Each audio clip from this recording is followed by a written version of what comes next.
හරි මාව ක්ලියර්ලි ඇහෙනව නේද ළමයි ඔය පැත්තට?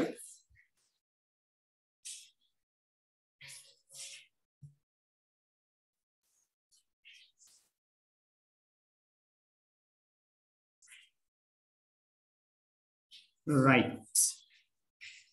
එතකොට ගිය සතිය කියන්නේ අතරම ගිය සතියට කලින් සතියේ මම අර හදිස්සියක් වෙලා දුවගෙන යන්න වෙන තැන වෙනකම් අපි දියැලේ ආකෘතිය ගැන කතා කරලා ඊට පස්සේ කතා බහ කරා 2019 ප්‍රශ්නේ රයිට් කරන්න කියලා මම දුන්නා. ඒක කරපු කට්ටිය මට උත්තර ටික ඇහුවා මම ඒක බැලුවා. right ඒක නැති අය ඉන්නවා නම් කරලා එවන්න 2019 ප්‍රශ්නේ group එකේ ප්‍රශ්න තියෙනවා. right එතකොට අද අපි දියැලේ ආකෘතියත් නැවත මතක් කරගෙනම ඉතිරි දේවල් ටිකට යමු. right එතකොට අපි දැන් මේ පාඩමේ අපි වැඩිපුර හරියක් කතා බහ කරේ මේ කොහොමද පද්ධතියක් නිර්මාණය වෙන්නේ කියන එක ගැන. right ඒක කතා කරා මූලිකව විශ්ලේෂණයක් කරනවා. ඊළඟට ගැටලු ටික හඳුනා ගන්නවා. ඒ හඳුනාගෙන ශක්‍යතා අධ්‍යයනයක් කරනවා. ශක්‍යතා අධ්‍යයනයක් කරලා ඉවර වෙලා ඊට පස්සේ අවශ්‍යතාවන් පද්ධතියට අදාළව තියෙන කාර්යබද්ධ සහ කාර්යබද්ධ නොවන අවශ්‍යතාවන් හඳුනා ගැනීම කරනවා. ඊට පස්සේ අපි පද්ධතිය විශ්ලේෂණය කරනවා. විශ්ලේෂණ මෙවලම් පාවිච්චි කරලා එතකොට එතනින් තමයි අපි කතා වුණේ ඔය DFD ඊළඟට business activity model ඔය කියන දේවල් ටික කතා බහ වුණේ. ඒක අපි DFD එකක් අඳින විදිහ ගැන කතා කරා. එතකොට දැන් DFD එකක් කියලා කිව්වම data flow diagram එකක් අපිට සිස්ටම් එකක් ඇනලයිස් කරන්න පාවිච්චි කරන්න පුළුවන්. සිස්ටම් එක ඩිසයින් කරන්න පාවිච්චි කරන්න පුළුවන්. right තියෙන පද්ධතිය විශ්ලේෂණය කරගන්න අපි තියෙන පද්ධතියට DFD සෙට් එකක් අඳිනවා. එතෙන්දී අපි කරන්නේ පද්ධතිය විශ්ලේෂණය කරගැනීම. ඊට පස්සේ අපි සිස්ටම් එක ඩිසයින් කරනකොට අලුතෙන් අපි ප්‍රොපෝස් කරන සිස්ටම් එකට අලුතෙන් DFD සෙට් එකක් අඳිනවා. එතකොට අපි අත්‍තරම කරන්නේ ඩිසයින් කිරීමක්. මේ අලුත් පද්ධතිය මොන විදිහටද වැඩ කළ යුත්තේ කියන එක අපි එතනින් අඳුනගන්න. එතකොට සිස්ටම් එක ඩිසයින් කරායින් පස්සේ අපිට පුළුවන් සිස්ටම් එක ඩෙවලොප් කරන වැඩේ කරන්න, ගොඩනංවන වැඩේ කරන්න. ඒකට අපි යම්කිසි කෝඩින් ලැන්ග්වේජ් එකක් සහ ඊට අමතරව ඩේටාබේස් එක ඩිසයින් කරන්න ඩේටාබේස් මැනේජ්මන්ට් සිස්ටම් එකක් පාවිච්චි කරනවා. ප්‍රධානව අරගත්තොත් පද්ධතිය ගොඩනංවන්න ප්‍රෝග්‍රෑමින් ලැන්ග්වේජ් එකක් ඕනේ. පද්ධතිය තියෙන දත්ත ගබඩා කරලා තියාගන්න අපිට database management system එකක් ඕනේ.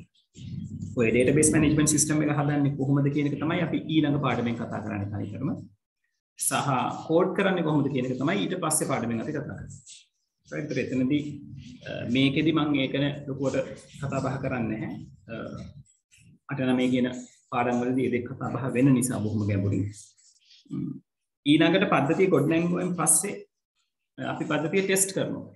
right ටෙස්ට් කරපු එක අපි සිද්ධ කරා ක්‍රම කීපයකට.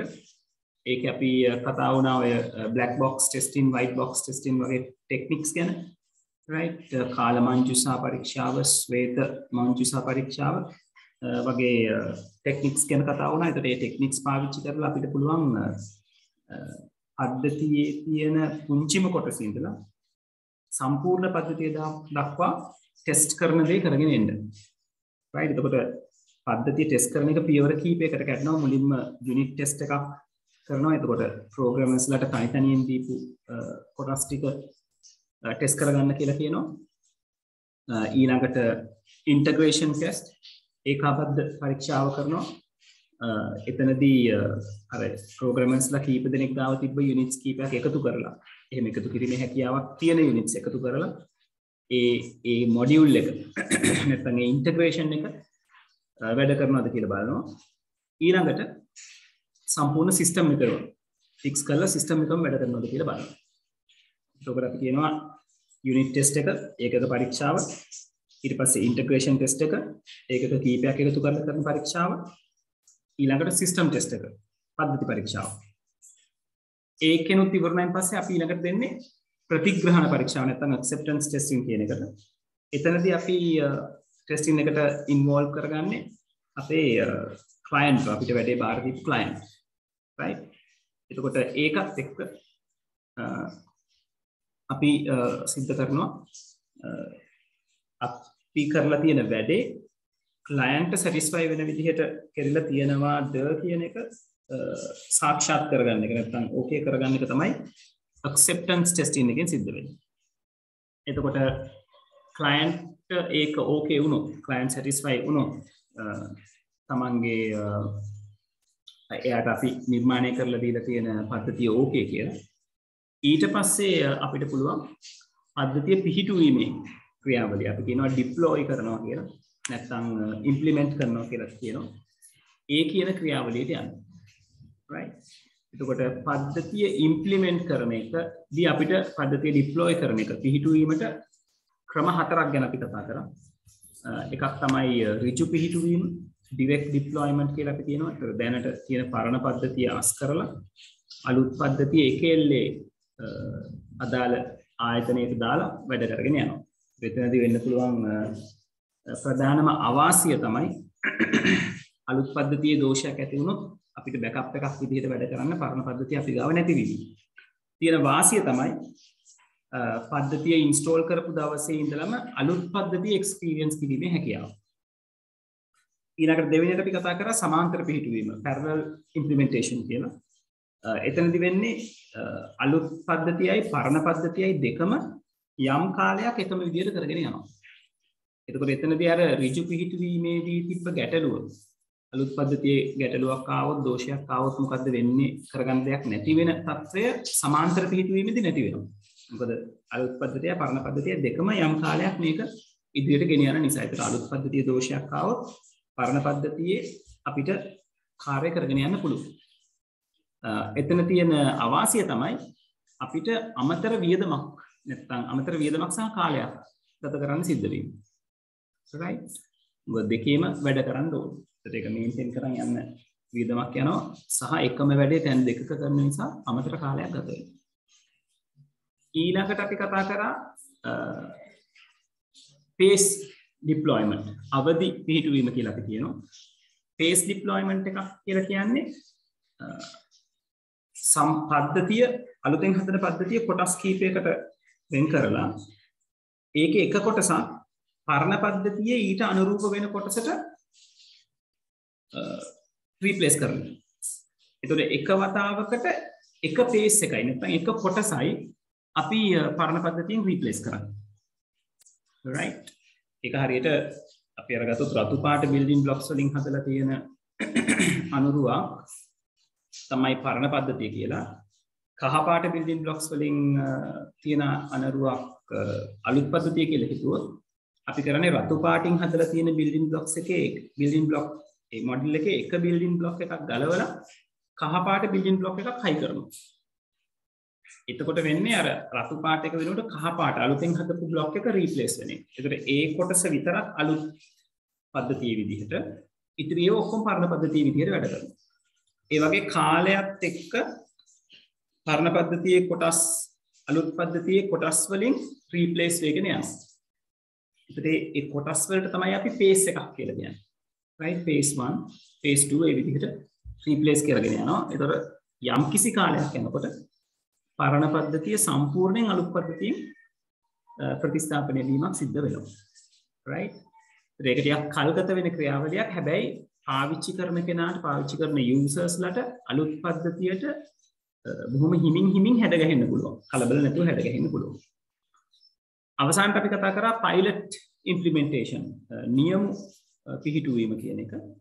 පයිලට් ඉම්ප්ලිමෙන්ටේෂන් වලදී අපි කරන්නේ අපි අලුතෙන් හදපු සම්පූර්ණ පද්ධතිය සම්පූර්ණ ඕගනයිසේෂන් එකටම දාන්නේ නැතුව ඕගනයිසේෂන් එකේ තෝරාගත් කොටසකට අපි ඇප්ලයි කරනවා. ඒකට උදාහරණයක් විදිහට මම දුන්නේ අපි ස්ටුඩන්ට් ඉන්ෆර්මේෂන් සිස්ටම් එකක් හැදුවොත් ඒක අපි ඉස්කෝලේ 1 සිට 13 දක්වා තියෙන වසර ඔක්කොටම ඇප්ලයි කරන්නේ නැතුව 1 සිට 5 වසර දක්වා තියෙන ප්‍රයිමරි සෙක්ෂන් එකට වැඩ කරන්න කියනවා අලුත් සිස්ටම් එකට data දාගෙන. 6 ඉඳලා 13 දක්වා තියෙන වසර වලට කියනවා ඔයගලන්ගේ දත්ත තාමත් පරණ විදිහට ගබඩා කිරීම කරන්න. right. ඒකට ඒගොල්ලෝ පොතක නම් ලිව්වේ ඒගොල්ලෝ දිගටම පොතේ ලියාගෙන යනවා.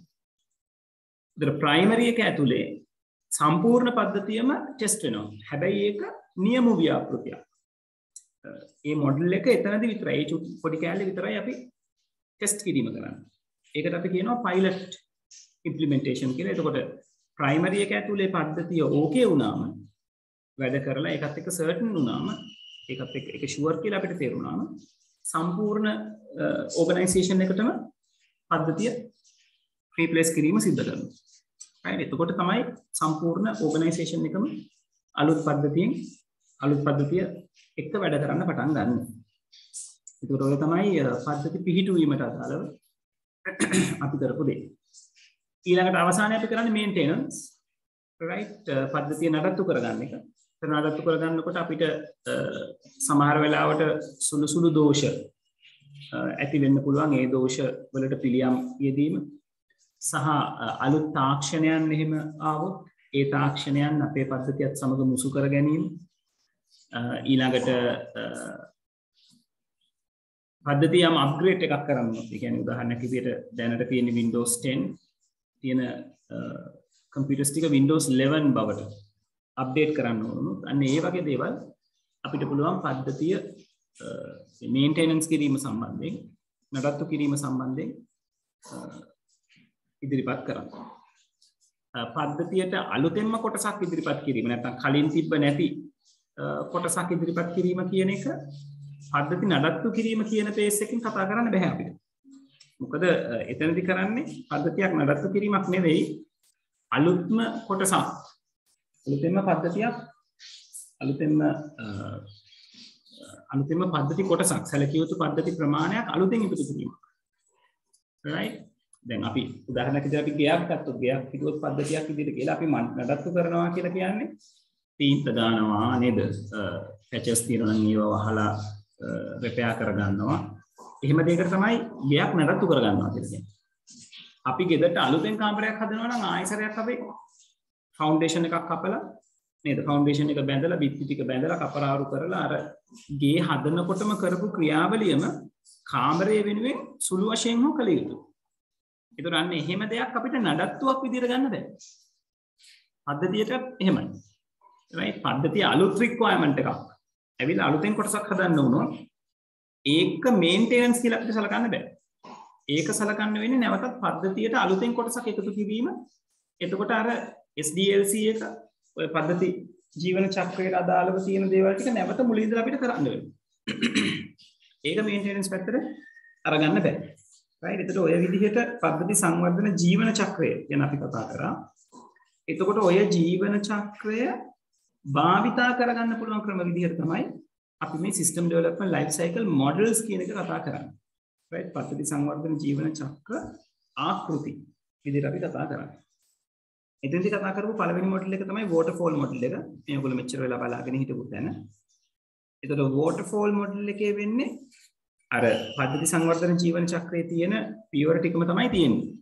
right හැබැයි මේ මොඩල් එකේ මේ පද්ධතියක් සංවර්ධනය කරන ආකාරය වෙන්නේ ඩෙෆිනිෂන් එක. ඒ කියන්නේ පද්ධතිය පිළිබඳ මූලික විස්තරය කරගත්තයින් පස්සේ තමයි සම්පූර්ණ පද්ධතිය ඇනලයිස් කරන තැනට එන්නේ. ඒ පද්ධතිය ඇනලයිස් කරන තැනට ආවම නැවත අලුත් රික්වයර්මන්ට්ස් වගේ දෙයක් ආවොත් නැවත මේ ඩෙෆිනිෂන් පැත්තට ගිහිල්ලා නැත්නම් පළවෙනි පියවරට ගිහිල්ලා එයාව ඩිෆයින් කරගෙන නැවත ඇනලිසින් පැත්තට ඒමක් සිද්ධ කරන්නේ නැහැ. right එතකොට එතනදී ඒක මේ waterfall model එකට අනුව එහෙම එකක් ඒගොල්ලෝ ඉග්නෝර් කරනවා අතහැරලා දානවා.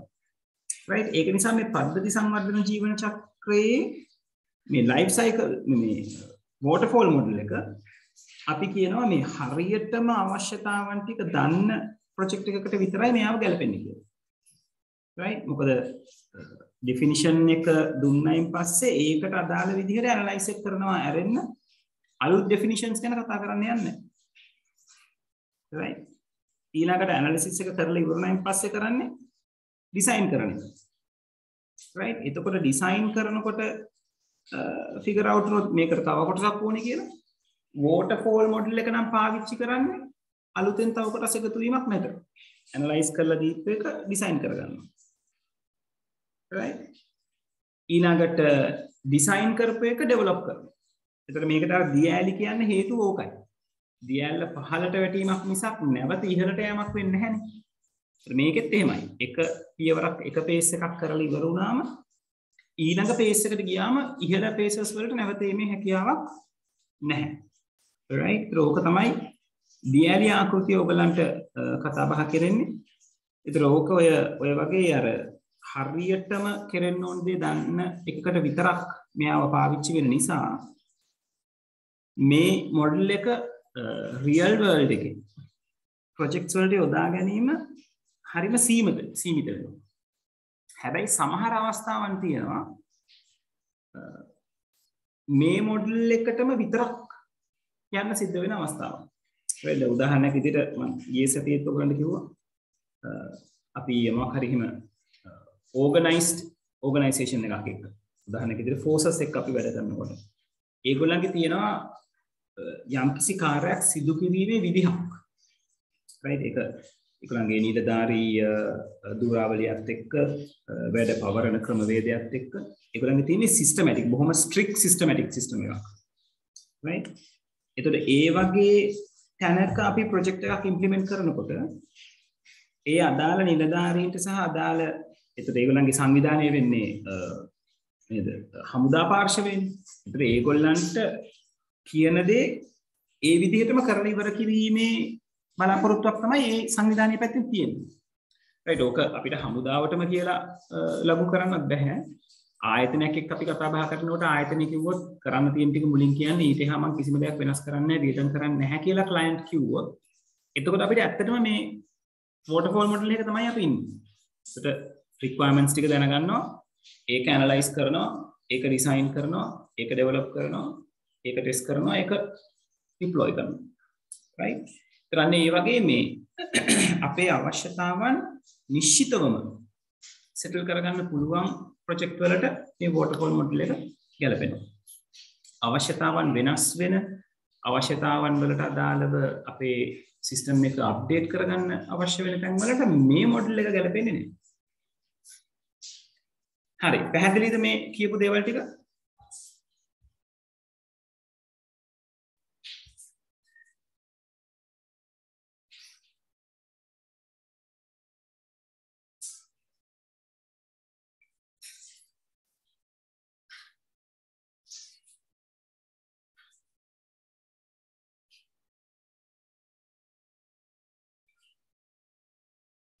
ඔව්ලමයි.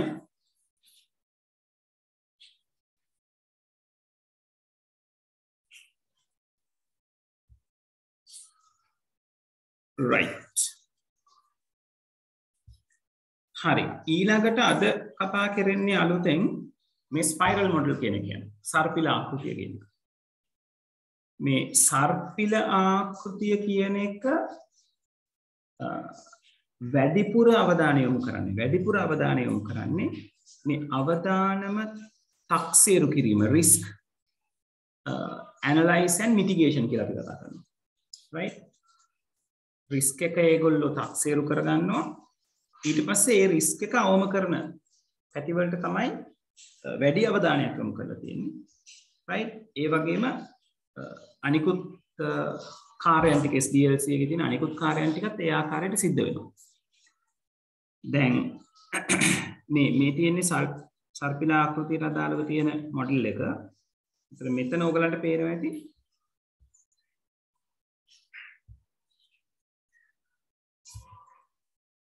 මම චුට්ටක් පොඩි කරගන්න. right?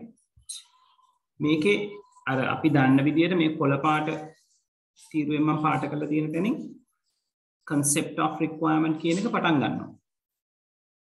right? ඒ කියන්නේ requirement analysis එක අපේ අවශ්‍යතාවන් හඳුනා ගැනීම. right? ඒක අවධි කීපයකින් ඒගොල්ලෝ සිද්ධ කරගන්නවා. ඊට පස්සේ risk analysis කියලා එකක් තියෙනවා. right? ඊළඟට මේ prototype එකක් මූල ආකෘතියක් හදා ගැනීම, requirements හඳුනා ගැනීම, verification and validation, development plan, කොහමරි ඔය වගේ risk analysis එක කීප වතාවක් සිද්ධ කරලා තමයි මේ අන්තිම කෙලවරේ තමයි detail design, code කරන එක, integrate කරන එක, test කරන එක, implement කරන එක තියෙන්නේ. right ඒකයි මම කිව්වේ මේකේ risk analysis පැත්තට සහ මේ මොනවාද අපේ plan එක test කරන එක පැත්තට දීලා තියෙන බර ප්‍රමාණය වැඩි. ඒ කියන්නේ මේක කතා බහ මට්ටමේදී වැඩිපුර කතා බහ කිරීමක් වැඩිපුර ඇනලයිස් වීමක් සිද්ධ වෙනවා. එහෙම කරන එකෙන් වෙන්නේ වඩා හොඳ ප්‍රොඩක්ට් එකක් එළියට එීමේ හැකියාව හම්බ වෙනවා. දැන් මේකේ මේක ස්පයිරල් එකක් යනකොට සාමාන්‍යයෙන් යම් ප්‍රොඩක්ට් එකක ෆයිනල් වෙන්න ඕන දේවල් ටික කතා බහ වෙලා ඉවරයි. ඒ කියන්නේ ප්ලෑන් වෙලා ඉවරයි. හරි. ඒතකොට මේගොල්ලෝ මේ ප්ලෑන් එක ගහලා ප්ලෑන් එකක් ටෙස්ට් කරනවානේ මේ නිල් පාට අවදීදී වෙන්නේ. ප්ලෑන් එක ඩෙවලොප් කරලා ඊට පස්සේ ප්ලෑන් එක ටෙස්ට් කරනවා. ටෙස්ට් කරලා ඒකෙත් රිස්ක් ඇනලිසිස් එකක් කරලා ඒකෙත් ප්‍රොටෝටයිප් එකක් බලලා තමයි මේ ඩීටේල් ඩිසයිනින් පැත්තට කෝඩින් පැත්තට ටෙස්ටිං පැත්තට යන්නේ. එතකොට මේ ක්‍රමයට තමයි අද ලෝකයේ ගොඩාක් වෙලාවට මේ versions විදිහට එන softwares නිර්මාණය වීම සිද්ධ වෙන්නේ. උදාහරණයක් විදිහට Windows අරගත්තොත් Windows කියන එක්කෙනාගේ version එකක් එළියට දාන්න කලින් ඒගොල්ලෝ මෙන්න මේ කියන ක්‍රියාවලිය ටික සිද්ධ කරනවා. සිද්ධ කරලා ඒක හොඳට ඇනලයිස් කරලා තමයි ඩිසයින් කරලා කෝඩ් කරලා ඉම්ප්ලිමන්ට් කරලා එළියට දාන්නේ. right ඒතර මේ ස්පයිරල් මොඩල් එකේදී මේ ටෙස්ට් ප්ලෑන් එක ටෙස්ට් කරන ක්‍රම කීපයක් සිද්ධ වෙන නිසා රිස්ක් ඇනලිසිස් එක කීප වතාවක් වෙන නිසා අපිට අවශ්‍ය නම් අපේ රික්වයර්මන්ට්ස් චේන්ජ් කරගන්න පුළුවන්. right අපේ අවශ්‍යතාවන් වෙනස් කරගෙන ඒ අවශ්‍යතාවන් කීප වතාවක් අඩු වැඩි කරගෙන ඒක ප්ලෑන් කරලා හොඳ ප්‍රොඩක්ට් එකක් එළියට දෙන්න පුළුවන්. ඒත් ඕක තමයි සර්පිල ආකෘතිය ස්පයිරල් මොඩල් එකේදී සිද්ධ වෙන්නේ. right ඊළඟට තියෙනවා agile method. නැත්නම් අපි ඔකට කියනවා සුචල්්‍ය ආකෘතිය කියලා. right එතකොට ඕකේ පළවෙනි පොයින්ට් එකේ කියලා තියෙනවා වගේ පවත්නා ක්‍රමයන් භාවිතා කරන අතර ව්‍යාපෘති අවශ්‍යතාවලට ගැලපෙන පරිදි ඒවා නවීකරණය කරයි. ඒ කියන්නේ දැනට මේක සිද්ධ වෙන්නේ කොහොමද? ඒ සිද්ධ වෙන ක්‍රමවේදම අපිට පාවිච්චි කරන්න පුළුවන් යම් කිසි ඕගනයිසේෂන් එකක වැඩක් සිද්ධ වෙන විදිහ. ඒවා නවීකරණය කිරීමක් තමයි වෙන්නේ. right modify කරන එකක් තමයි වෙන්නේ. right ඒ වගේම තමයි මෙන්න මේ පින්තූරෙන් ඕගලන්ට ඕක හොඳටම මේ පැහැදිලි වෙනවා. අපි මේ agile method එකේ සුචල්්‍ය ආකෘතිය අපි කියනවා මේ එක ස්ප්‍රින්ට් එකෙන් ස්ප්‍රින්ට් එක තමයි යන්නේ කියලා. ස්ප්‍රින්ට් එකක් කියලා කියන්නේ අපි කියනවා පැනීමක් වගේ අර්ථයක් එතන තියෙන්නේ. එතකොට එක ස්ප්‍රින්ට් එකක් යනකොට දැනට තියෙන කොටස් ටික අපි ප්ලෑන් කරලා ඩිසයින් කරලා එයාව බිල්ඩ් කරලා ටෙස්ට් කරන එක සිද්ධ කරගන්නවා. right කරලා එයාව ලොන්ච් කරලා බලනවා මොන විදිහටද ඒක ඉෆෙක්ට් වෙන්නේ කියන එක. right ඒ වගේම තමයි ඒක එතනින් විතරක් නතර වෙන්නේ නැහැ. එයාව තවදුරටත් විහිදෙදිය යුතුද මොනවාද ඒ කලින් ගොඩනගපු එකේ තියෙන අඩුපාඩු ටික ඒව බලලා නැවත ප්ලෑන් කරලා ඩිසයින් කරලා බිල්ඩ් කරලා ටෙස්ට් කරලා ලොන්ච් කරන එකක් වෙනවා. right ඒතන ලොන්ච් කරනවා කියලා කියන්නේ ඩිප්ලොයි කරනවා කියන වැඩේ. right ඒතර ඒ වගේ සිස්ටම් එක ස්ප්‍රින්ට් එකෙන් ස්ප්‍රින්ට් එක මේ මොහොතේ තියෙන අවශ්‍යතාවන් මොනවාද? ඒකට අදාළව එක ස්ප්‍රින්ට් එකක් හදනවා. ඊට පස්සේ අලුත් අවශ්‍යතාවන් ආවොත් ඒකට දාලා තව ස්ප්‍රින්ට් එකක් හදනවා.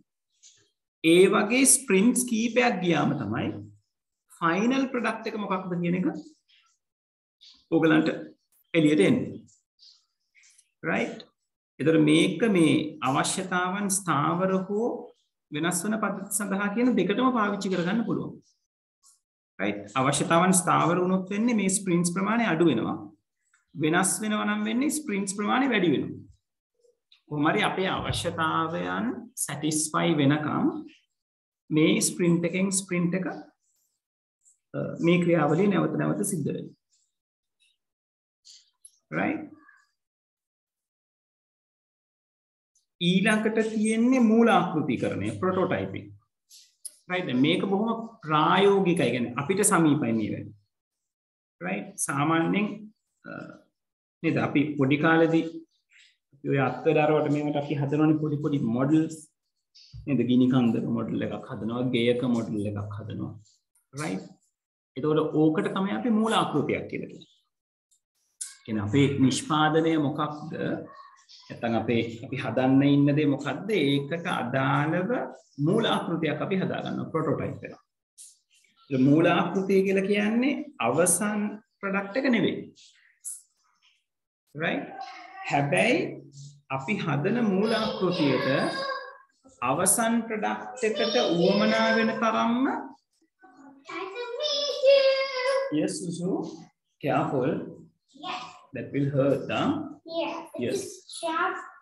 That's fork. Yes, it is a fork, so be careful, huh? Is this? Does it have 4 sides? Mm-hmm. 1, 2, 3, 4. Give it to Airaj.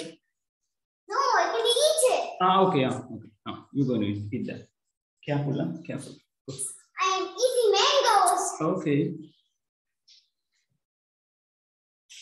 right, එතකොට ළමයි මුලදී කරන්නේ අපි මේ අපේ සිස්ටම් එක ඩිසයින් කරනවා වෙනුවට සිස්ටම් එකටම ගැලපෙන විදිහට අපේ මූල ආකෘතිය අපි ඩිසයින් කරගන්න. ඒ කියන්නේ ඕක ලස්සනටම ගැලපෙන තැනක් තමයි ආකිටෙක්චර්ස් ලගේ ෆීල්ඩ් එක.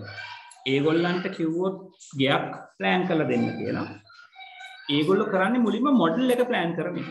දැන් ඔයගොල්ලෝ දැකලා ඇති නගර සංවර්ධනය කරන ඒවා සම්බන්ධයෙන් ලොකු ප්‍රොජෙක්ට්ස් even ඔය පොඩි ගයක් ප්ලෑන් කරලා දෙන්න කිව්වත් දැන් ගොඩාක් වෙලාවට ආකිටෙක්චර්ස් කරන්නේ 3D මොඩල් එකක් හදලා පෙන්නනවා.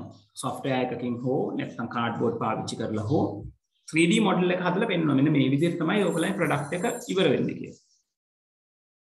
එතකොට මේ මූලාකෘතිය දිහා බැලුවම ක්ලයන්ට් හොඳ අයිඩියා එකක් එනවා. මේ මම ඉල්ලන දේමද මෙයා මේ හදලා දෙන්න කියලා.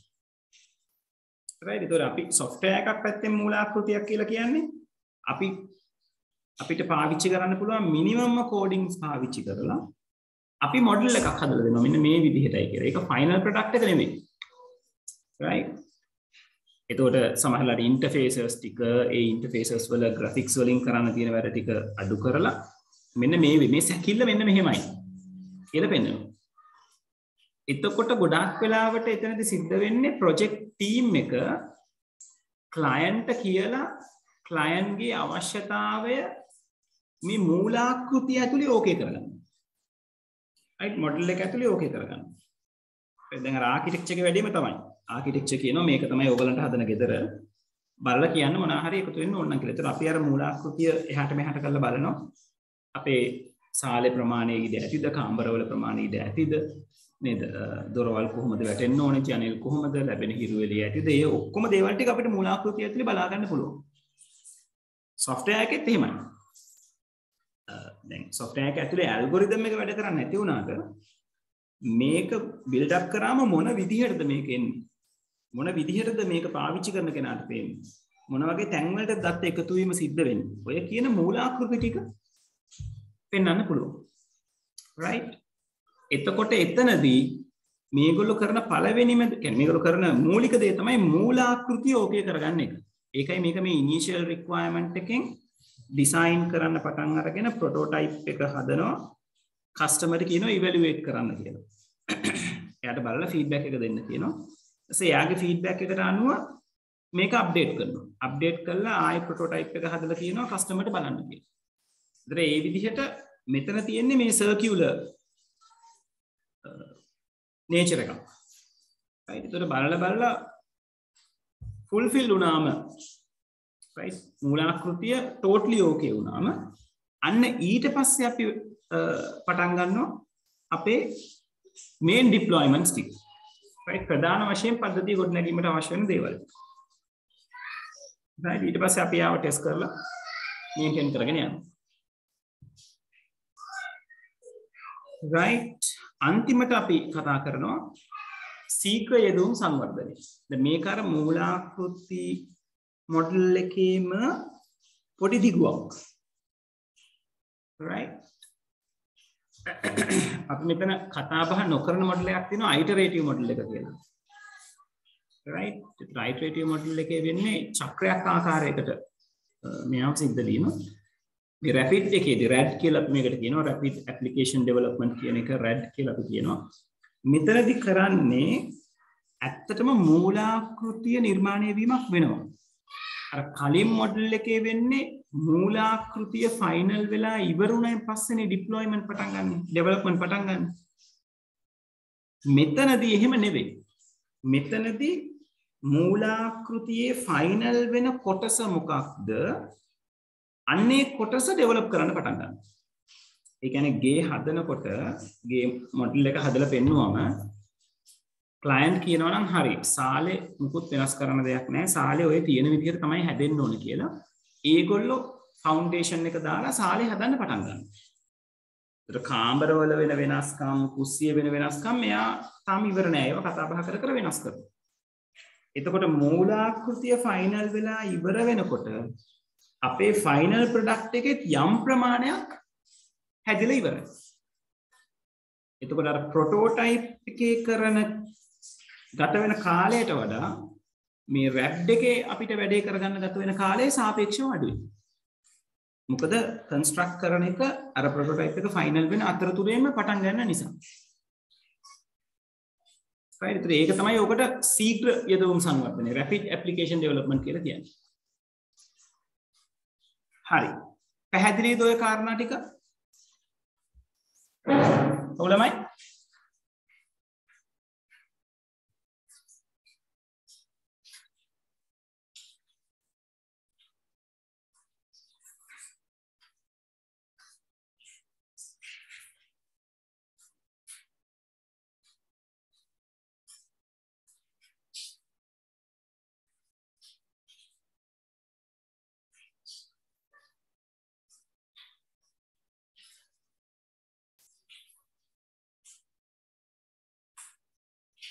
ළමයි පැහැදිලිද?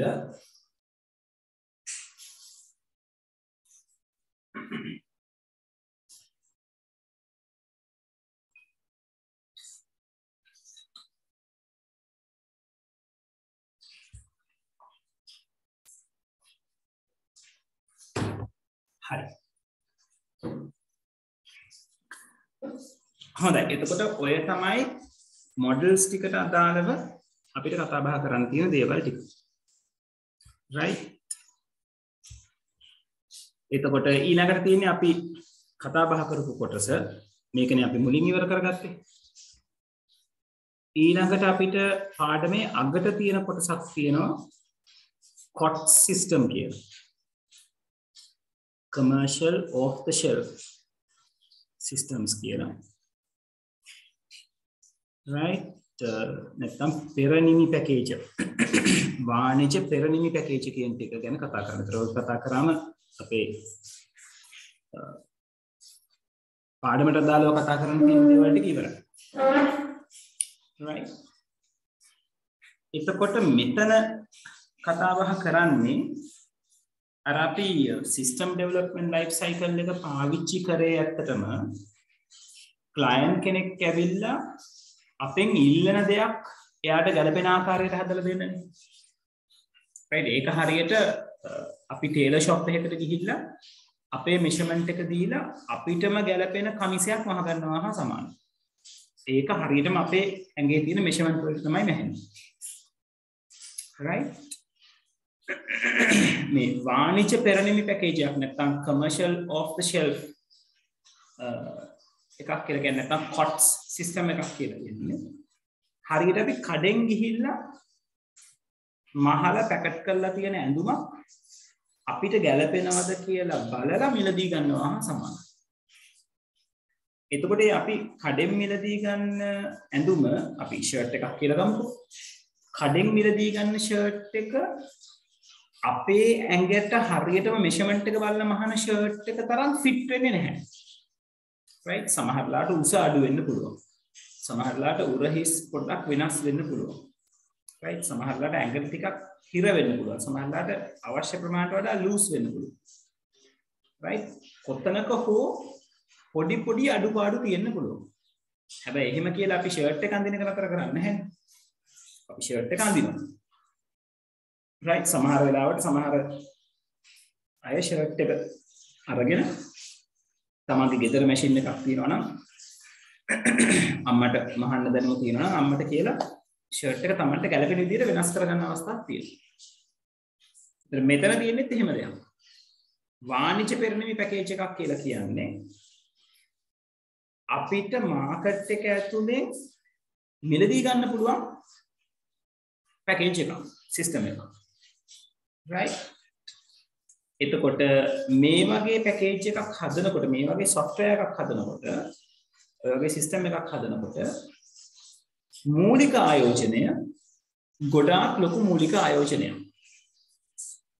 දැන් උදාහරණයක් විදිහට ඔයගොල්ලෝ අරගත්තොත් Microsoft සමාගමෙන් දෙන Office package එක. Office package එක හදන්නේ මුළු ලෝකෙටම විකුණන්න පුළුවන් වෙන විදිහට. right? එතකොට Office package එක වෙනුවෙන් Microsoft ආයතනයේ වියදම් කරන ආයෝජනය ගොඩාක් විශාලයි. මොකද ඒක හැමෝටම fix වෙන විදිහට facilities ගොඩක් දාලා developers ලා ගොඩක් පාවිච්චි කරලා තමයි ඒගොල්ලෝ මේ program එක හදන්නේ. එතකොට ඒගොල්ලන්ට දරන්න වෙන වියදම සෑහෙන ලොකුයි. right? හැබැයි ඒගොල්ලෝ ඒ වගේ වියදමක් දරන්නේ ඒකෙන් සාමාන්‍ය ප්‍රොඩක්ට් එකකට වඩා ලොකු ලාභයක් ඉපීමේ පරමාර්ථයෙන්. right? ඒ වගේම තමයි මේ software එක ඒගොල්ලෝ හදන්නේ සාමාන්‍ය ජනතාවට. ඒ කියන්නේ ඉතා විශාල user base එකකට. එතකොට ඒක අර තනි පුද්ගලයෙකුට හදලා යාට ගාන කියනවා වගේ නෙවෙයි. සාපේක්ෂව යූසර්ට පාවිච්චි කරන අයට යන්නේ ඉතාම අඩු ගානක්. right? දැන් අපි Word package එක නැත්නම් අපි Office package එක අපි software development company එකකට දීලා කිව්වොත් මට මේ වගේ software එකක් මම වෙනුවෙන් හදලා දෙන්න කියලා. ඒගොල්ලෝ ඒකට කෝඩ් කරන්න තියෙන ගාන අපිට හිතන්නවත් බැරි වෙන්න පුළුවන්. මොකද ඒක නිර්මාණය කරන්නේ මං වෙනුවෙන් විතරයි. ඒතර ඔක්කොම වේදන් ටික මම දැරිය යුතුයි. client විදිහට. හැබැයි Microsoft ආයතනය Office package එක හදන්නේ ලෝකයේ Office පාවිච්චි කරන්න බලාපොරොත්තු වෙන සියලුම users ලා. එතකොට ඒගොල්ලන්ගේ උදාහරණයක් විදිහට අපි හිතමුකෝ Office package එක හදාගන්න බිලියනයක් යනවා කියලා. එතකොට ඒක තනි පුද්ගලයෙකුට හැදුවොත් බිලියනය කියන එක තනියෙන් ඒ පුද්ගලයාට දරන්න වෙනවා. හැබැයි ඒක පිරිසක් අතරේ බෙදුවොත් බිලියනය කියන එක අපි තු මිනිස්සු මිලියනයක් ටාගට් කරලා හදනවා කියලා යූසර්ස් ලා මිලියනයක් ටාගට් කරලා හදනවා ප්‍රොඩක්ට් එකට බිලියනයක් ඉන්වෙස්ට් කරලා. එතකොට එක්කෙනෙකුට රුපියල් 1000ක් විතර වගේ තමයි කොස්ට් වෙන්නේ. කොස්ට් එක විදිහට. ඒගොල්ලන්ට ඒකට මාජින් එකක් එකතු කරලා එහෙම විකිණීමේ හැකියාව තියෙනවා. ඒවා ඒගොල්ලෝ ඒ විදිහට මැනේජ් කරනවා. මේකේ අපි තේරුම් ගත යුතු දේ තමයි සාපේක්ෂව සිස්ටම් එකක් වෙනුවෙන් පරිශීලකයාට වියදම් කරන්න තියෙන ප්‍රමාණය නැත්නම් ක්ලයන්ට් වියදම් කරන්න තියෙන ප්‍රමාණය ඉතා අඩුයි කියන එක. right? ඒ වගේම තමයි මේවා අපිට ගිහිල්ලා මාකට් එකෙන් ඉන්ස්ටන්ට් පර්චේස් කරන්න පුළුවන්. දැන් ඔයාලට software එකක් අවශ්‍ය නම් graphic editing software එකක් අවශ්‍ය නම් ඔයාලට ඉන්ටර්නෙට් එකේ search කරලා download කරගන්න පුළුවන්. already හදලා තියෙන දේවල් තියෙනවා. ඔයාගේ අවශ්‍යතාවන් ටික මැච් වෙනකොට මැච් වෙනවා නම් ඒකවත් ඩවුන්ලෝඩ් කරගන්නයි තියෙන්නේ. ගෙවන්න අවශ්‍ය ප්‍රොඩක්ට් එකක් උනත් අපි ගෙවලා අරගන්න. ඒකට ඒක හැම නිතරම available. හැබැයි අපිටම අවශ්‍ය දෙයක් හදාගන්න කියොත් හැම නිතරම available නැහැ. ඒක අපි දැන් උදාහරණයක් විදිහට අපිට ඕනම shop එකකට ගිහිල්ලා shirt එකක් මිලදී ගන්න පුළුවන් ඒගොල්ලන්ගේ shop එකේදී. හැබැයි අපි කිව්වොත් අපේ ඇඟටම ටේලර් කරලා shirt එකක් මහන්න කියලා. එයා measurement එක අරගෙන ඒක මහන්න යම් කාලයක් යනවා. right? ඒ හා සමානයි. ඒ වගේම තමයි මේ පුහුණු වියදම් අඩුයි. මොකද මේ වගේ කියන්නේ මේ COTS package එකක් දැන් උදාහරණයක් විදිහට Microsoft Office අරගත්තම ඒක ගොඩක් අයට පහසුවෙන් තේරුම් ගන්න පුළුවන් වෙන විදිහට තමයි හදලා තියෙන්නේ. ඒක නිසා අමුතුවෙන් කෙනෙක් ඇවිල්ලා ඒක ප්‍රැක්ටිස් කරලා දීමේ අවශ්‍යතාවයක් නැහැ. පොඩි ගයිඩන්ස් එකක් එක්ක නේද? software එකක් හදලා YouTube එකේ වීඩියෝ එකක් දැම්මොත් මෙන්න මෙහෙමයි මේ software එක පාවිච්චි කරන්න කියලා ඒක දිහා බලාගෙන මිනිස්සු ඒක පුරුදු වෙනවා.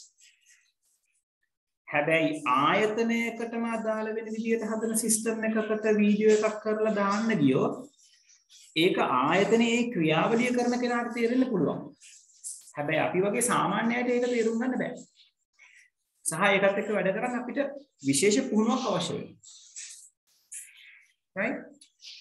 ඒ වගේම තමයි මේ COTS packages අපිට පුළුවන් purchase කරලා install කරලා වැඩ කරගෙන යන්න. right? ඉක්මනට execute කරන්න පුළුවන්. හැබැයි අපි කිව්වොත් අපේ විදිහට අපි වල කියනවා custom tailored softwares කියලා. custom software එකක් හදාගන්න ගියොත් ඒක ක්‍රියාත්මක කරන්න යනකොට මේක වැඩ කරන්නේ මෙහෙමයි කියන එක සම්බන්ධයෙන් විශේෂ පුහුණුවක් අවශ්‍ය වෙනවා. ඒ නිසා ඒක අඩු කාලයකින් එක්සිකියුට් කරගන්න බෑ. ඒකට ඒව ක්‍රියාත්මක කරගන්න ටිකක් වැඩිපුර කාලයක් ගත වෙනවා. right? ඊළඟට maintenance පැත්ත. right? maintenance පැත්තේදී අපිට මේන්ටෙනන්ස් එහෙමත් නැත්නම් සපෝට් සර්විස් එකක් ගන්න ගියොත් ඒක අපේ يعني අපි කියලා හදාගන්න software එකකට සාපේක්ෂව වියදම අධික වෙන්න පුළුවන්. මොකද දැන් office package එකේ මොකක් හරි දෙයක් office එකේ help එකක් ගන්න ගියොත් one to one කොහොමද මේක කරන්නේ කියලා ඒ ආයතනයෙන් ඒක ලබා දීම අඩු මුදලකට සිද්ධ කරන්නේ නැහැ. මොකද office package එක හදන්නේ training දදා ඊළඟට support එක දිදී එක්කෙනෙක් ගැන concentrate කරගෙන යන්න නෙවෙයි.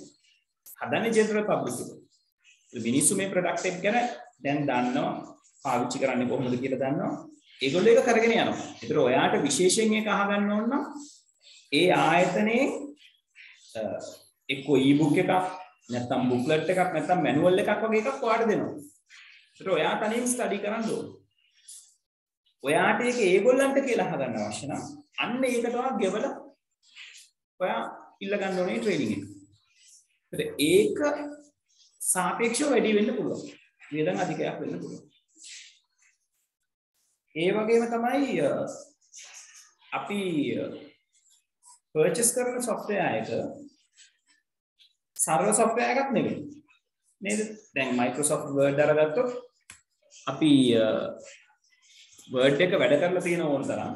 හැබැයි වැඩ කරනකොට මෙයා ගාව තියෙන tools වලින් සීමිත ප්‍රමාණයක එක තමයි අපි වැඩ කරන්නේ. නේද? අපි ගොඩක් වෙලාවට මේ home එකේ වැඩ කරනවා. insert එකේ කීපයක් පාවිච්චි කරනවා. right?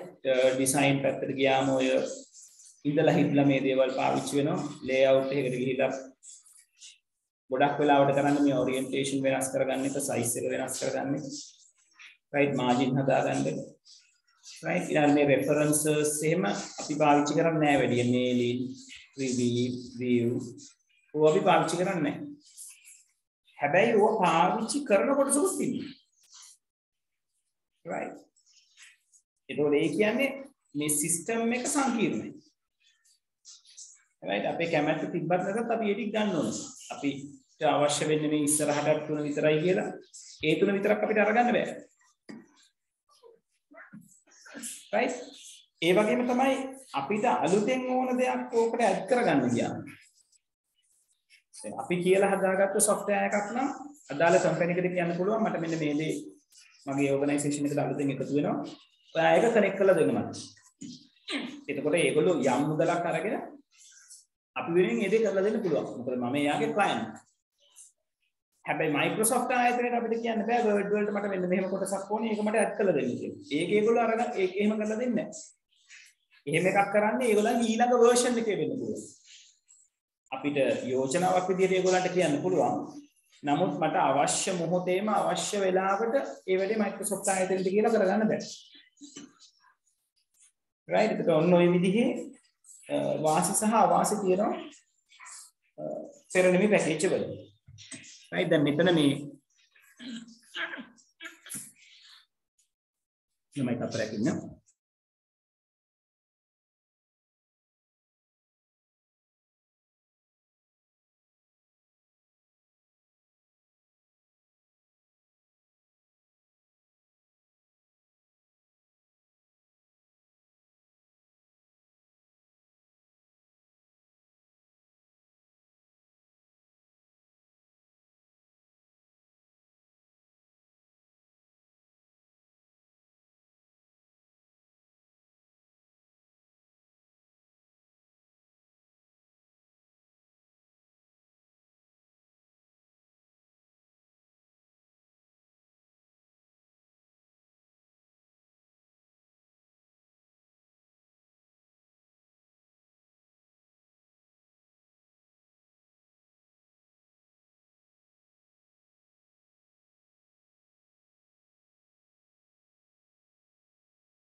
right හරි එතකොට මෙතන මේ hot system වල තියෙන වාසි ටික උතන කතා කරලා තියෙනවා අපි දැන් උඩ කතා බහ කරා වාසිය වාසි දෙපැත්ත ගැන මේ කියන්නේ යා මොන වගේද කියන එක මෙතනදී වාසි ගැන විශේෂයෙන් කතා කරලා තියෙනවා මෙතන කියලා තියෙනවා පෙරණිමි මෘදුකාංග විසඳුම් තිරස් හා සිරස් වෙළඳපොළ සඳහා නිර්මාණය කර ඇත කියලා මේක මේ තිරස් සහ සිරස් වෙළඳපොළ කියලා කියන්නේ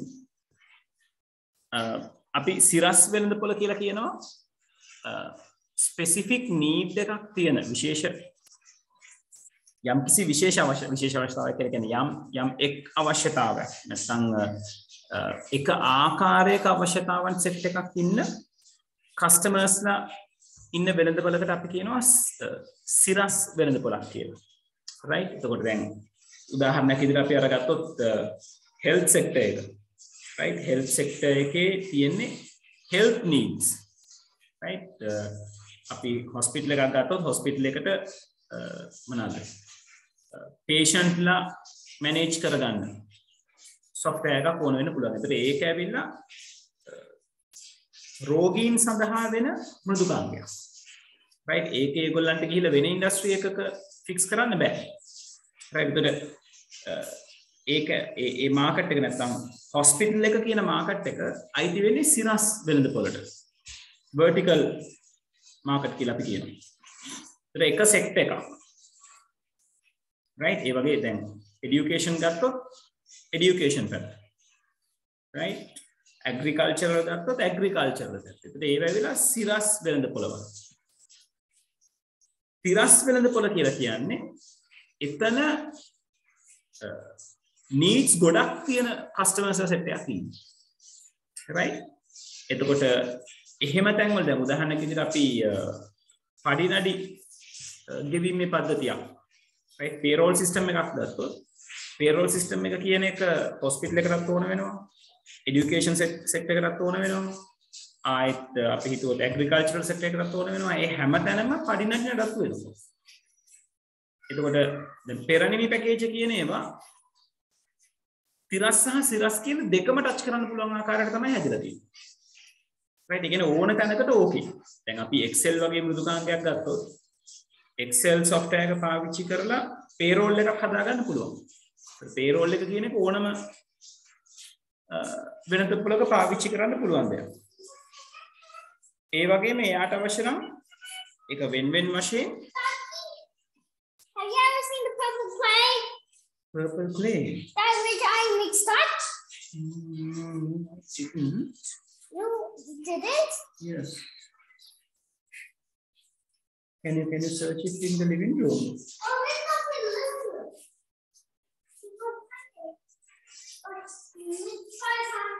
No, that. That's what I know. Okay. Let's try it this year as well. Maybe. Yeah. So did it here as well. Try it this year. Husband.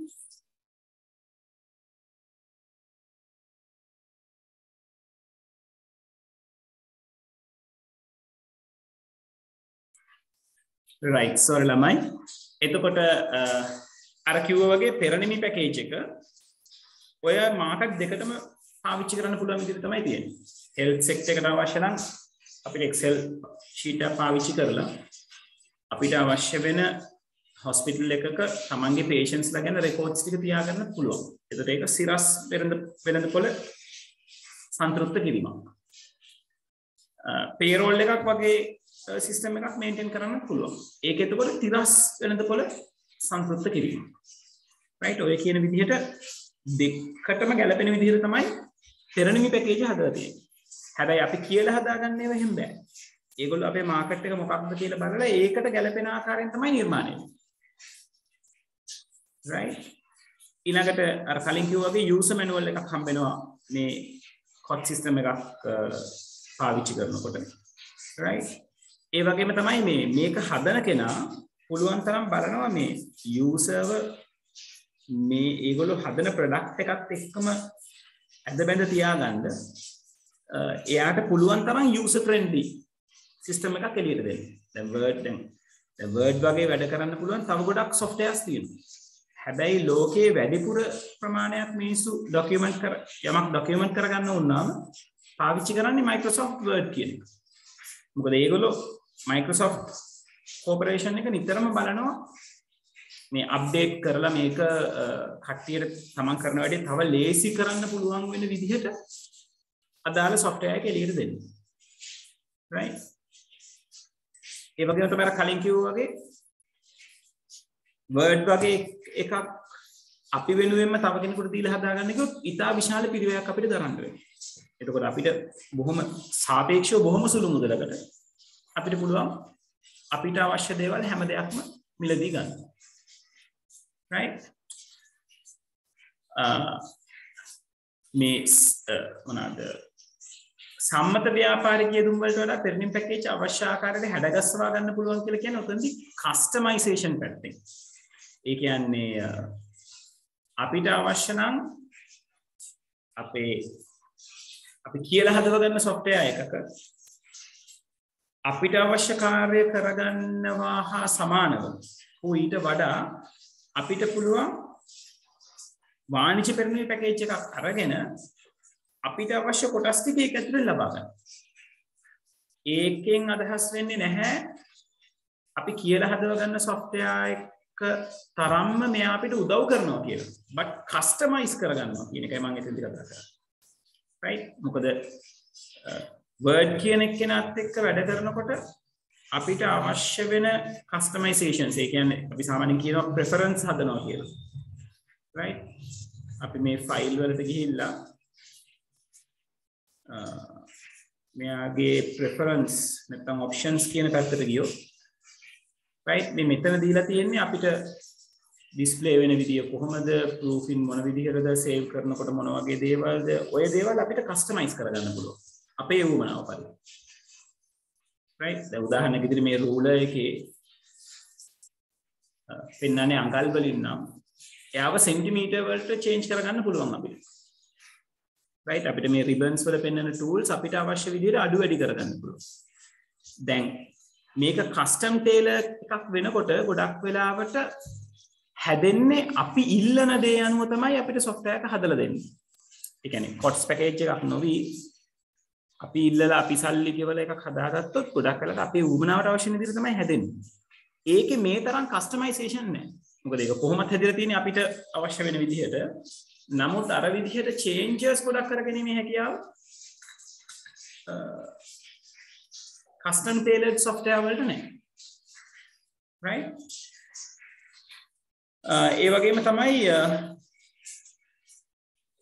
ඕක හදන කට්ටිය. ඒ කියන්නේ උදාහරණයක් විදිහට ඔෆිස් හදන කට්ටිය ඒගොල්ලෝ නිතරම මේක අප්ඩේට් කරනවා, new versions එළියට දෙනවා. right? ඒතකොට මිනිස්සු පුළුවන් තරම් පෙළඹෙනවා අලුත් version එක පාවිච්චි කරන්න. මොකද අලුත් version එකක් නිතරම එන්නේ අලුත් facilities එක. right? සහ ඒකට වැය කරන්න තියෙන මුදල් ප්‍රමාණය අඩු වීම මත මිනිස්සු පුළුවන් තරම් පරණ version එක අතහැරලා දාලා අලුත් එක පාවිච්චි කරන්න බලනවා. එතනදී වෙන සිද්ධ වෙන වාසිය තමයි පාවිච්චි කරන කෙනාට නිරන්තරයෙන් updated software එකක් තමයි පාවිච්චි කරන්න ඕනේ. right? ඒ වගේම තමයි client ගේ පැත්ත ගත්තොත් අපිට software එකක් පාවිච්චි කරන්න ඕ software එකක් භාවිතා කරන්න යාව අපි ගාවට ගන්න යන වෙලාව බොහොම අඩුයි. මාකට් එකට ගියා අපිට අවශ්‍ය දේ තෝරගත්තා. නැත්නම් අපේ උවමනාවක් තියෙනවා නම් අපි ඉන්ටර්නෙට් එකේ සර්ච් කරලා බලුවා මගේ මේ උවමනාවන් තියෙන්නේ මොන softwares වලද reviews ටිකක් කියවුවා practical පාවිච්චි කරලා තියෙන විදිහ පොඩ්ඩක් බැලුවා මොනවාද එකෙන් කරලා තියෙන්නේ කියලා බැලුවා අදාළ එක තෝරගත්තා. හැබැයි මගේ අවශ්‍යතාවයට ගැලපෙන විදිහට මටම software එකක් හදාගන්න ගියොත් සෑහෙන කාලයක් ඒ වෙනුවෙන් ගත කරන්න වෙනවා. හරි පැහැදිලිද ඔය දේවල් ටික ළමයි?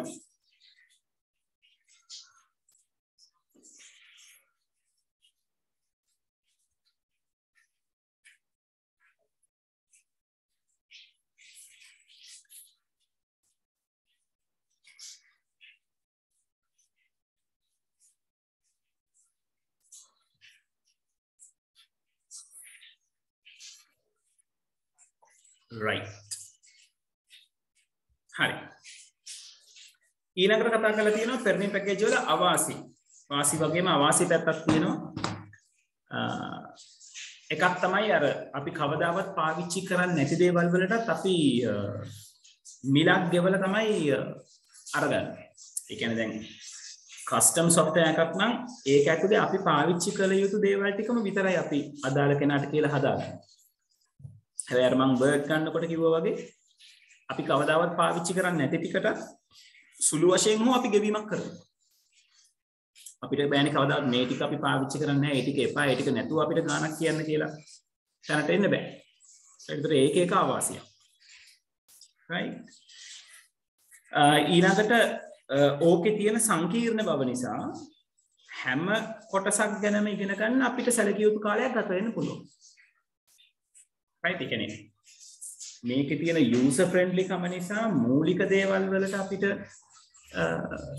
එළඹීමේ හැකියාව, වැඩ කරගැනීමේ හැකියාව බොහොම ඉක්මනට හම්බෙනවා. වගේම අපිට මේ සිස්ටම් එක fully study කරන්න ගියොත්, word කියන කෙනා fully study කරලා බලන්න ගියොත් අපිට සාමාන්‍ය කියන්නේ custom tailor software එකකට සාපේක්ෂව වැඩි කාලයක් ගත වෙන්න පුළුවන්. මොකද custom tailor software එකේ අපි දන්නවා අපිට ඕන ටික විතරයි හැදිලා තියෙන්නේ. ඒකට ඒ හැම දෙයක්ම අපි පාවිච්චි කරනවා.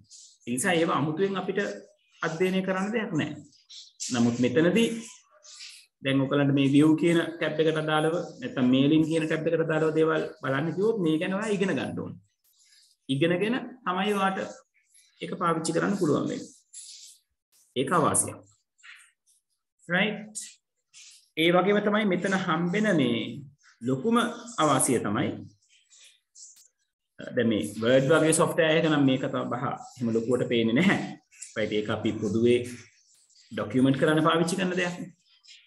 නමුත් උදාහරණයක් විදිහට අපි ආයතනයක සිද්ධ වෙන යම් ක්‍රියාවලියක හිතන්නකො නිෂ්පාදන ක්‍රියාවලියක් කියලා. ඒ නිෂ්පාදන ක්‍රියාවලියට උදව් කරගන්න software එකක් අපි මිලදී ගන්නවා. මිලදී ගන්නකොට ඒක අපි කියලා හදව ගන්න එකක් නෙවෙයි, මාකට් එකේ පොදුවේ හැමෝටම තියෙන දෙයක්. එතකොට ඒ software එකෙන් අපේ කාර්ය ඉෂ්ට කර දීමේදී සමහර අවස්ථා තියෙන්න පුළුවන් අපි වැඩේ කරගෙන යන විදිහ ඒ software එකට ගැලපෙන විදිහට වෙනස් කරගන්න වෙනවා. right? ඒක ආයතනයේ පැත්තෙන් ගත්තොත් අවශ්‍යයක්. මොකද නැවත සේවකයෙකු පුහුණු කරන්න ඕනේ. ඒගොල්ලන්ට මේක කියලා දෙන්න ඕනේ. process එකක් තියෙනවනේ, මේ process එකට යන කාලය වැඩි වෙන්න පුළුවන්. production නම් production එක slow වෙන්න පුළුවන්. ඒ වගේ ගැටලු වෙන්න පුළුවන්. right? ඒක ඔය පෙරණි විමුක්තාංග වල තියෙන ප්‍රධාන අවශ්‍යතාවය. right? cost packages වල තියෙන main problem එකක්. right? හරි. ඊළඟට මේ මෙතන නම් මේ කතා කරලා තියෙන්නේ සම්මත ව්‍යාපාරිකීය දුම්. ඒ කියන්නේ මේ අපි ඔය දැන් SDLC එක ඇතුලේ කතා කරපු system development. අපි කියලා හදාගන්න custom system එකක අපිට තියෙන වාසි ගැන උදේ කතා කරලා තියෙනවා. ඒතකොට මේක අදාළ ආයතනීය අවශ්‍යතාවවලටම පමණක් හදලා තියෙනවා. ඒක නිසා නැවත අමුතුවෙන් මේ ගැන worry වෙන්න දෙයක් නැහැ. right? ඒ වගේම මුදුනාගේ ක්‍රියාකාරීත්වය වැඩි දියුණු කිරීම සඳහා ආයතනයට අවශ්‍ය පරිදි ඒක වෙනස් කරන්න පුළුවන්. right? ඒ කියන්නේ මම කලින් කිව්වා වගේ software එක හදපු project team එකට ඔය ආයතනයට කියන්නයි තියෙන්නේ මට මෙන්න මේක මේ විදිහට change කරගන්න ඕනේ, ඒක කරලා දෙන්න. මුදල් යන එක හරි. නමුත් ඒක කරගන්න පුළුවන්. office package එකක් අපිට මේ විදිහට වෙනස් කරන්න බෑ. right? ඊළඟට ආයතනයේ දැනට පවතින පද්ධතිය හා අනාගතයේ ස්ථාපනය කිරීමට නියමිත පද්ධති සමග ඒකාබද්ධ කරන්න පුළුවන්. ඒ කියන්නේ වෙන විදිහකින් කියනවා නම් මේ සිස්ටම් එක හැදෙන්නේ දැනට අපේ ඕගනයිසේෂන් එකේ මොකක් හරි කාර්යයක් සිද්ධ වෙනවා නම් ඒකට ගැලපෙන විදිහට, ඒකට සමාන්තර වෙන්නේ. ඒතර කොයි වෙලාවකත් අපි අපේ ආයතනයක් කරගෙන යන කාර්ය software එකට දාලා පරිදි වෙනස් කරන්නේ නැහැ. හැබැයි පෙරණි පැකේජ් වල තියෙන ලොකුම වාසිය ඒ විදිහට change කරන්න වෙන්නේ. right? ඊළඟට ඔතනදී පරිශීලකයාට අවශ්‍ය නොකරන විශේෂාංග ඇතුළත් වීම වළක්වන්න පුළුවන්. අපි අර කලින් කිව්වා වගේ the word office package එක ගන්නකොට අපි පාවිච්චි නොකරන set එකක් තියෙනවා. ඉතින් අපි කියලා හදාගන්න එක එහෙම අනවශ්‍ය දේවල් ගැනීමේ අවශ්‍යතාවයක් නැහැ. වැදගත්ම දේ තමයි අන්තිම පොයින්ට් එකෙන් කියලා තියෙන්නේ. custom tailor software එකක් නැත්නම් ඔය අපි කියලා හදව ගන්න software එකක් organization එකක් පැත්තෙන් බැලුවොත් organization එකට වත්කමක්. මොකද ඒක එයා ගාව විතරක් තියෙන්නේ. අපි කියලා හදව ගන්නකොට එහෙමයි වෙන්නේ. හැමෝම පාවිච්චි කරන දෙයක් නෙමෙයි. මාකට් එකකින් software එකක් අරගෙන ඒ software එක පාවිච්චි කරලා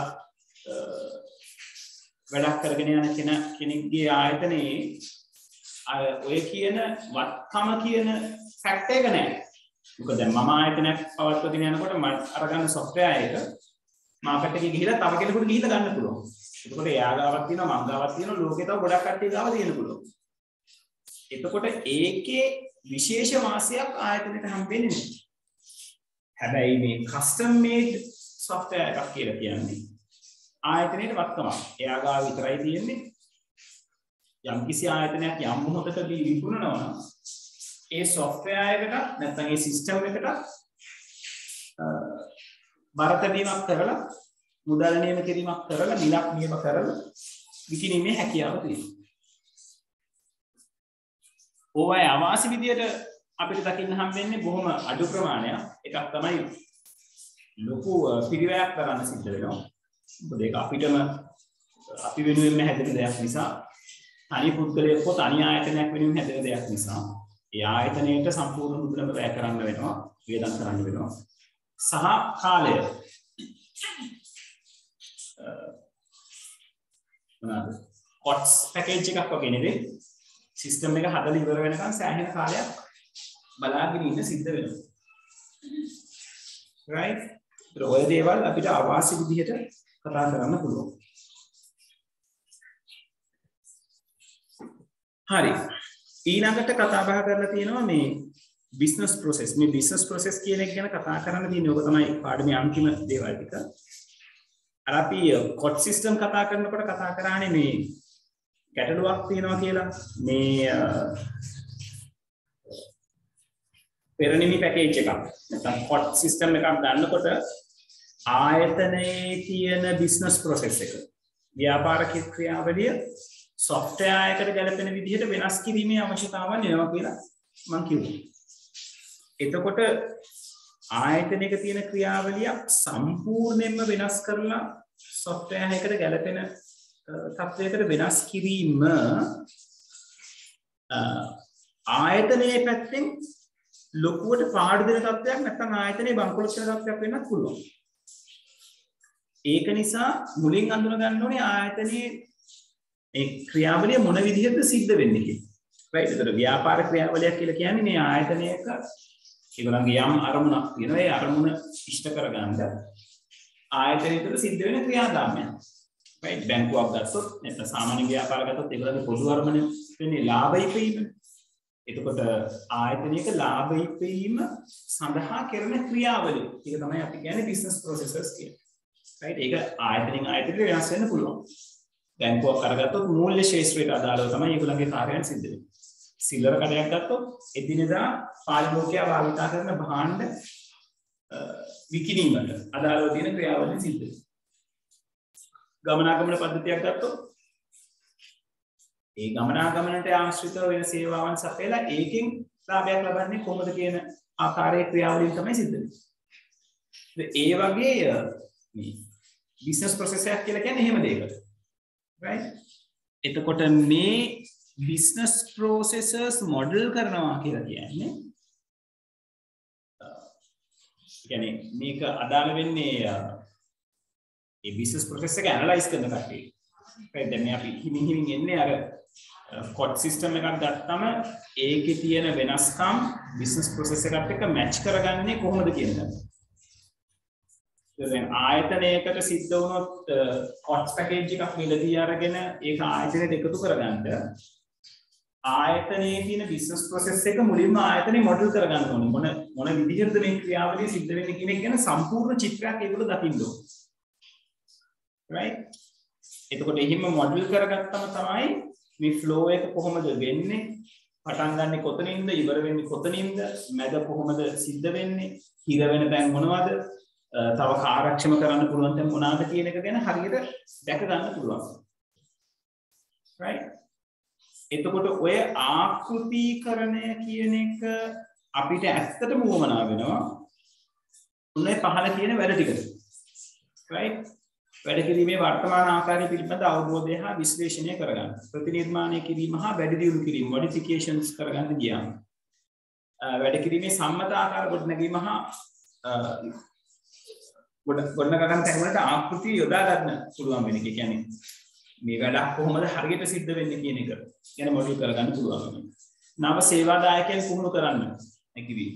right? වෙනත් කණ්ඩායම් හා බාහිර ආයතනයේ සමග සංනිවේදනය කිරීම කියන්නේ තමගේ බිස්නස් ප්‍රොසෙස් එක මොන විදිහටද වෙන්නේ කියලා තව කෙනෙකුට තේරුම් කරලා දෙන එක. ඒ උවමනා වෙනවා බිස්නස් ප්‍රොසෙස් එක මොඩල් කර ගැනීම. right? මෙන්න මේ ඊළඟට තියෙන පරතර විශ්ලේෂණය කියන එක තමයි ඇත්තටම අපිට ඕන වෙන්නේ අර කොට්ස් පැකේජ් එකක් නැත්නම් ඔය පෙරනිමි විසඳුමක් කියලා තියෙනවා. ඒ පෙරනිමි විසඳුමක් අරගන්නකොට අපිට උවමනා වෙනවා ඔන්න ඔය ગેප් එක ඇනලයිස් කරන ක්‍රියාවලිය. මොකද එතනින් තමයි අපිට තීරණය කරගන්න පුළුවන් වෙන්නේ software එක හෝ නැත්නම් system එක මොන වගේ දෙයක්ද ආයතනය වෙනුවෙන් නැත්නම් මේ සංවිධානය වෙනුවෙන් කරන්න පුළුවන්කම තියෙන්නේ. ඒක සංවිධානයේ ක්‍රියාවලිය සම්බන්ධයෙන් නැත්නම් සංවිධානයේ තියෙන ව්‍යාපාර ක්‍රියාවලිය හා එකහු කරගන්නේ කොහොමද කියන්නේ. එතකොට අපිට සංවිධානයේ ක්‍රියාවලිය මොන වගේද කියලා දන්නේ නැතුව software එකේ නැත්නම් system එකේ තන කොහොමද එතනට match කරගන්නේ කියන එක ගැන idea එකක් නැති වෙයි. අපිට සංවිධානයේ ක්‍රියාවලිය කියන්නේ මොකක්ද කියලා දැනගත්තම තමයි organization එක වැඩේ යන්නේ කොහොමද කියලා දැනගත්තම තමයි අපිට පුළුවන් වෙන්නේ right අපිට මේ system එකෙන් ප්‍රයෝජනයක් ගන්න පුළුවන් වෙන්නේ කොතනද කියන එක තේරුම් ගන්න පුළුවන් වෙන්නේ සහ ඒ system එක අපේ ව්‍යාපාරයට අපේ බිස්නස් එකට ගැලපෙන්නේ කොතනද නොගැලපෙන්නේ කොතනද කියලා හොයා ගැනීම කරගන්න හැකියවීම හම්බෙන්නේ. ඔය ඇනලිසිස් එක කරගත්තම තමයි. ඒ ඇනලිසිස් එක නොකර වාණිජ පෙරනිමි පැකේජ් එකක් ගන්නවා කියලා කියන්නේ සමහර වෙලාවට ඒක මුදල් අපතේ යamak වෙන්න පුළුවන්. සමහර වෙලාවට ඒක බිස්නස් ඒ කියන්නේ අපි ඕක ගැන හිතන්නේ නැතුව ગેප් එක ගැන හිතන්නේ නැතුව අපේ බිස්නස් ප්‍රොසෙස් එක සම්පූර්ණයෙන් වෙනස් කරන software එකටම ගැලපෙන විදිහට සෙට් කරගන්න ගියොත් අපේ බිස්නස් එක කඩා වැටෙන්න පුළුවන්. right? ඒක නිසා හරි වැදගත් මේ පරතරය කොච්චරද? අර මම කලින් කිව්වා වගේ අපේ ප්‍රොසෙස් එකත් එක්ක සෙට් වෙන්නේ කොතනද?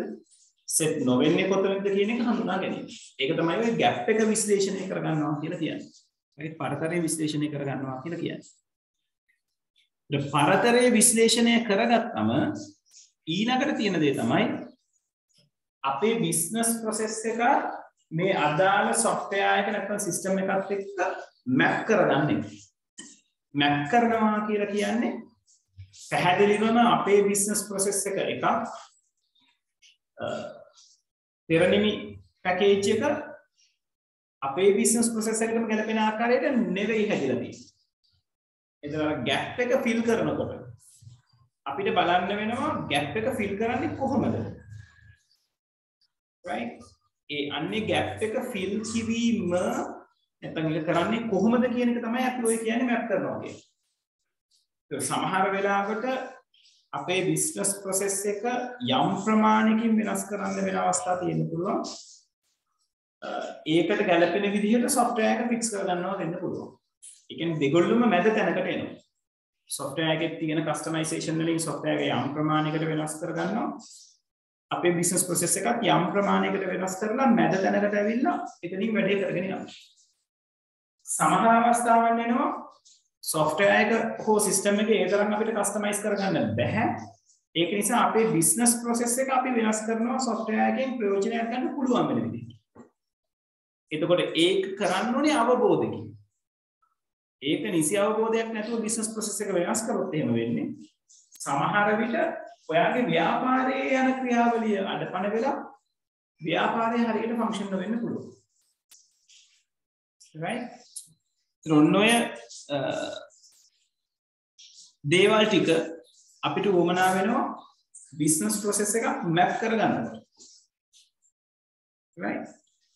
එතකොට මේ මැප් කරගන්න කියන්නේ මැප් කිරීමේ ක්‍රියාවලිය නැත්නම් මැප් කිරීමේ ප්ලෑන් එක හදනකොට ඔයාට රියලයිස් වෙනවා මේ software එක ඔයාගේ business process එකට වාසියක්ද වෙන්නේ අවාසියක්ද වෙන්නේ නැත්නම් උදව්වක්ද වෙන්නේ නැත්නම් ඔයාගේ ව්‍යාපාරය කරගෙන යන ආකාරය තියනවට වඩා අඩුතත්වයකට යන්නේ කියන්නේ. එහෙම කරන කෙනෙක් තේරුමක් එනවා මේ පෙරලින් පැකේජ් එක පාවිච්චි කරලා එයාට දියුණු වෙන්න පුළුවන්ද බැරිද කියන එක ගැන අයිඩියා එකක් කරගන්න. right. එතකොට ඔතනින් අපේ කතා බහ ඉවර වෙනවා. ඊට පහරින් තියෙන්නේ අපි කතා කරපු කොටසක් දත්ත ගැලීමේ සටහන් වලට අදාළව. මෙතනින් 7 වෙනි පාඩම කතා බහ ඉවරයි. right. පැහැදිලි නැති තැන් තියෙනවද ළමයි? දේවල් ටික ක්ලියර්ද?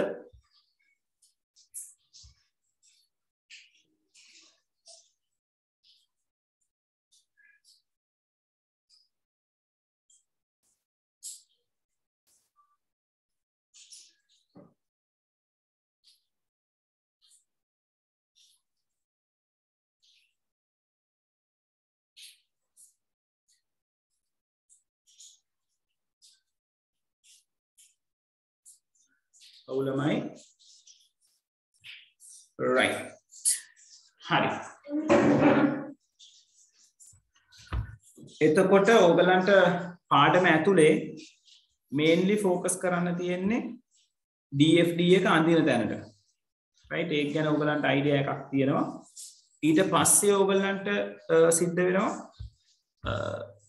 ඔය අපේ පේපර්ස් වල වැඩිපුර ફોකස් වෙලා තියෙනවා කාර්යබද්ධ හා කාර්යබද්ධ නොවන අවශ්‍යතාව ගැන කතා බහ කරන්න.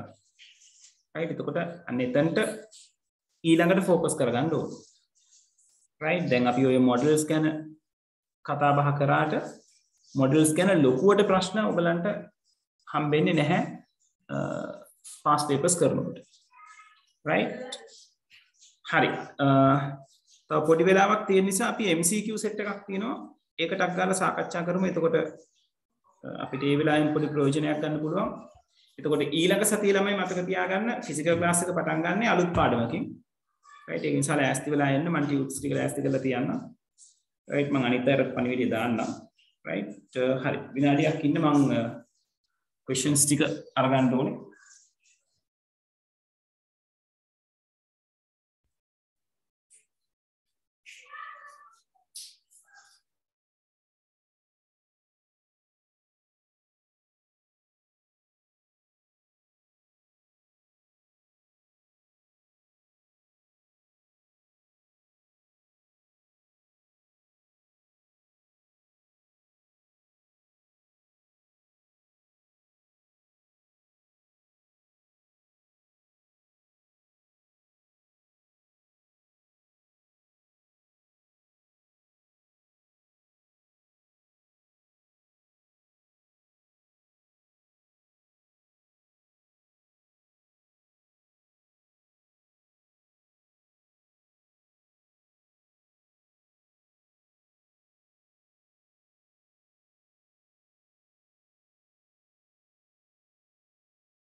හරි මේක ළමයි ඔයගොල්ලෝ ලියන්න ඕනේ නැහැ. මම පේපර් එක පෙන්නගෙන කතා බහ කරගෙන යන්න. ඔයගලන්ට තියෙන්නේ MCQ එක කරලා මට උත්තරේ කියන්නේ කියවලා උත්තරේ කියන්න තියෙන්නේ. right 2011 පේපර් එකේ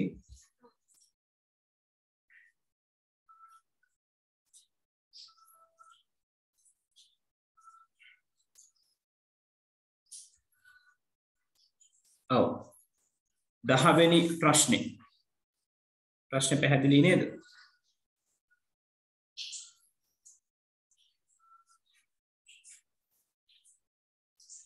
බලන්න මොකක්ද උත්තරේ කියලා. මේකේ එක පිරික්සුමක් අඩුයි, එක ටෙස්ට් එකක් අඩුයි. නමුත් තියෙන ටික හරියට පෙළ ගැස්සුවම මොකක්ද උත්තරේ වෙන්න ඕනේ?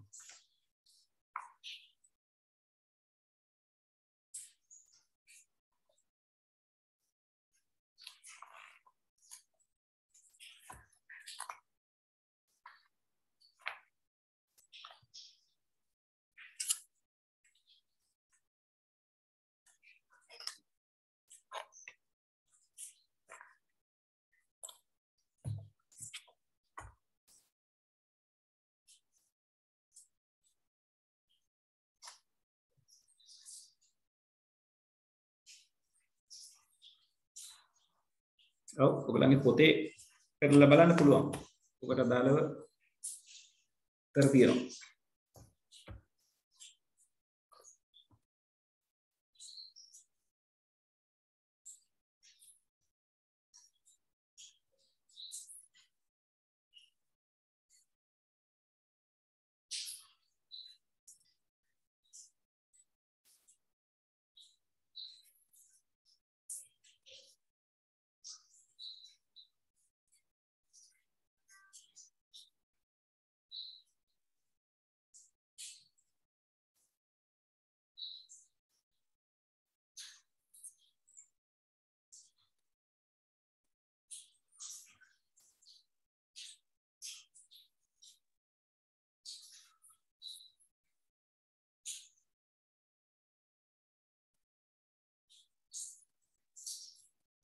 විනාඩි දෙකේ ප්‍රශ්න ළමයි.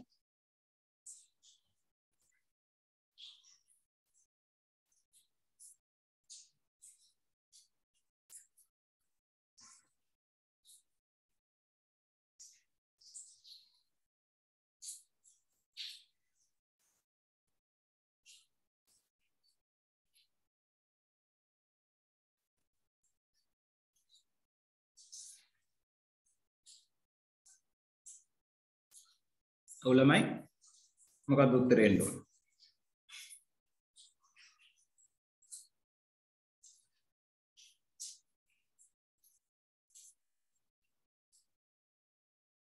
ඕකේ මිනුල්. ඔව් ඒක තමයි මිනුල් උත්තරේ. right. ඒතර ඕකේ තියෙන්නේ මොනවා කියලාද? acceptance test in integration and unit. ඒකක පරීක්ෂාව තමයි මුලින් කරන්නේ. ඒක නිසා 1 2 3 කියලා උත්තර තුනම අයින් වෙනවා. 4 හරි 5 හරි දෙකෙන් එකක් එන්නේ. ඒතර ඒකක පිරික්සුමට පස්සේ අපි ඉන්ටග්‍රේෂන් ටෙස්ටිං කරන්න ඕනේ. අනුකලිත පිරික්සුම කරන්න ඕනේ. ඊට පස්සේ තමයි සිස්ටම් ටෙස්ටිං එක එන්නේ. පද්ධති පරීක්ෂාව නැත්නම් පද්ධති පිරික්සුම. ඊට පස්සේ අන්තිමට තමයි ප්‍රතිග්‍රහණ පිරික්සුම එන්නේ. right ඒක නිසා උත්තරේ පහ විදිහට අපිට ගන්න පුළුවන්. පස්වෙනි එක. right හොඳයි මෙනු.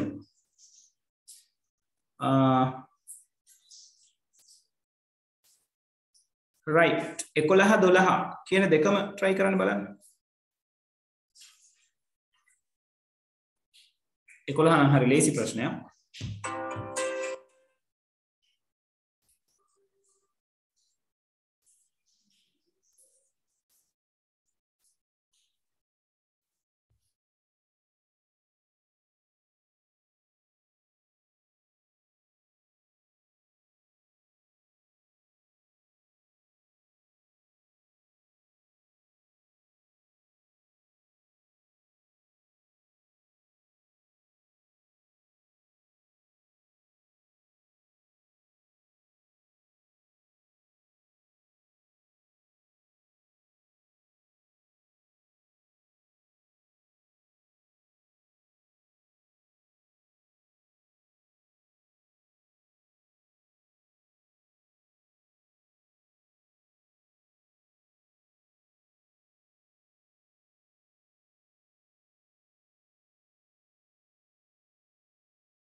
right manual ඔව් කුසල් 11ට උත්තරේ හරි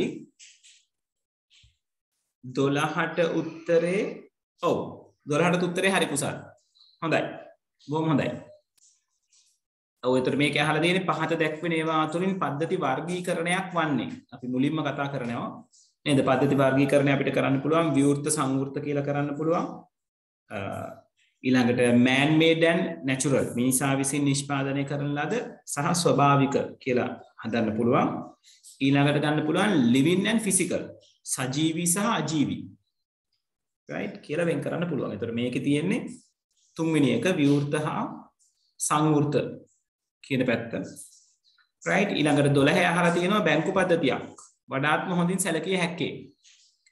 embedded system එකක් කියලා සලකන්න බෑ. embedded system එකක් කියලා කියන්නේ ලොකු mechanical component එකක high කරලා තියෙන පොඩි system එකකට. කාර් එකක තියෙන security system එක වගේ එකක් අපිට අරගන්න පුළුවන්. ව්‍යවසායක සම්පත් සැලසුම් පද්ධතියක් කියලා කියන්නේ ඉතා විශාල පද්ධතියක් ඒක පද්ධති ගොඩක එකතුවක්. right ඒතර බැංකු පද්ධතියක් කියන එකේදී පද්ධති ගොඩක එකතුවක් කියලා අපිට කතා කරන්න අමාරුයි. ඒකේ තියෙන්නේ financial sector එකට සම්බන්ධ වෙන පද්ධතියක් පමණයි. expert system එකක් කියලා කියන්නේ මානව විශේෂඥයෙක් සම්බන්ධයෙන් ඉෂ්ට කරන්න තියෙන පද්ධති වර්ගයක් පිළිබඳ. right එතකොට ඒක බැංකු පද්ධතියක් කියලා කිව්වම එක මානව විශේෂඥයෙක් වෙනුවෙන් හැදලා තියෙන එකක් නෙවෙයි. නේද? බැංකු පද්ධතිය ඇතුලේ සමහර පොඩි පද්ධති ගන්න පුළුවන් expert system පැත්තට. දැනුම් කළමනාකරන පද්ධතියක් නෙවෙයි පැහැදිලිව මේක දැනුම කළමනාකරණය කිරීමක් නෙවෙයි මූල්‍ය ගනුදෙනු සම්බන්ධ පද්ධතියක් තියෙන. ඒතර ගනුදෙනු සම්බන්ධයෙන් තමයි එතන ගොඩක් වෙලාවට අපිට දකින්න හම්බෙන්නේ. ඒතර ගනුදෙනු සැකසුම් පද්ධතියක් විදිහට තමයි අපිට කතා බහ කරන්න වෙන්නේ. right transaction processing system එක. right හොඳයි. කොහොම හොඳයි. right ඊළඟට 2012 පේපර් එකේ වනමු තව කීපයක් තියෙනවා.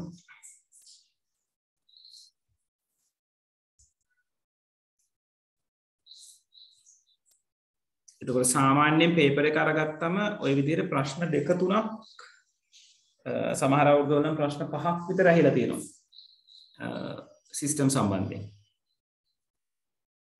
right 2012 10 11 12 ප්‍රශ්නමයි තියෙන්නේ කරමු alright ඔය තියෙන්නේ බලන්න මොනවද උත්තර කියලා 10 11 12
10 11 12 තුනම මෙනුල් 11ට උත්තරේ හරි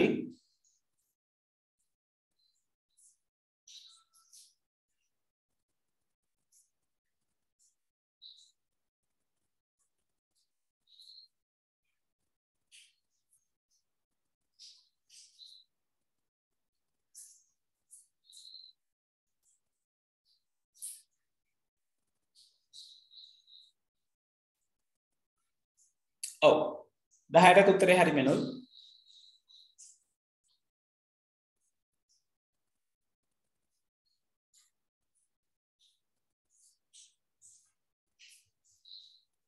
ඔව් හරියට හරි බොහොම හොඳයි කුසල් ඔව් 10 හරි 12 හරි 11 සෙට් වෙන්නේ නැද්ද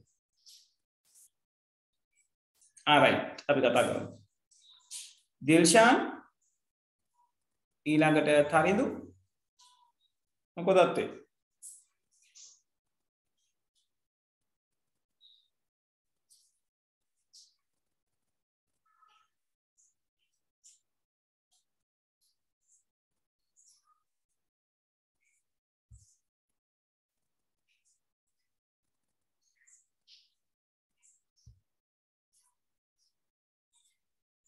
right 10 අහලා තියෙනවා මනුෂ්‍ය රුධිර සංසරණ පද්ධතිය වර්ගීකරණය කළ හැක්කේ. දැන් රුධිර සංසරණ පද්ධතිය කියලා කියන්නේ හෘද වස්තුවයි ධමනි සහ ශිරා ටික එකතු වෙලා හැදිලා තියෙන පද්ධතියට.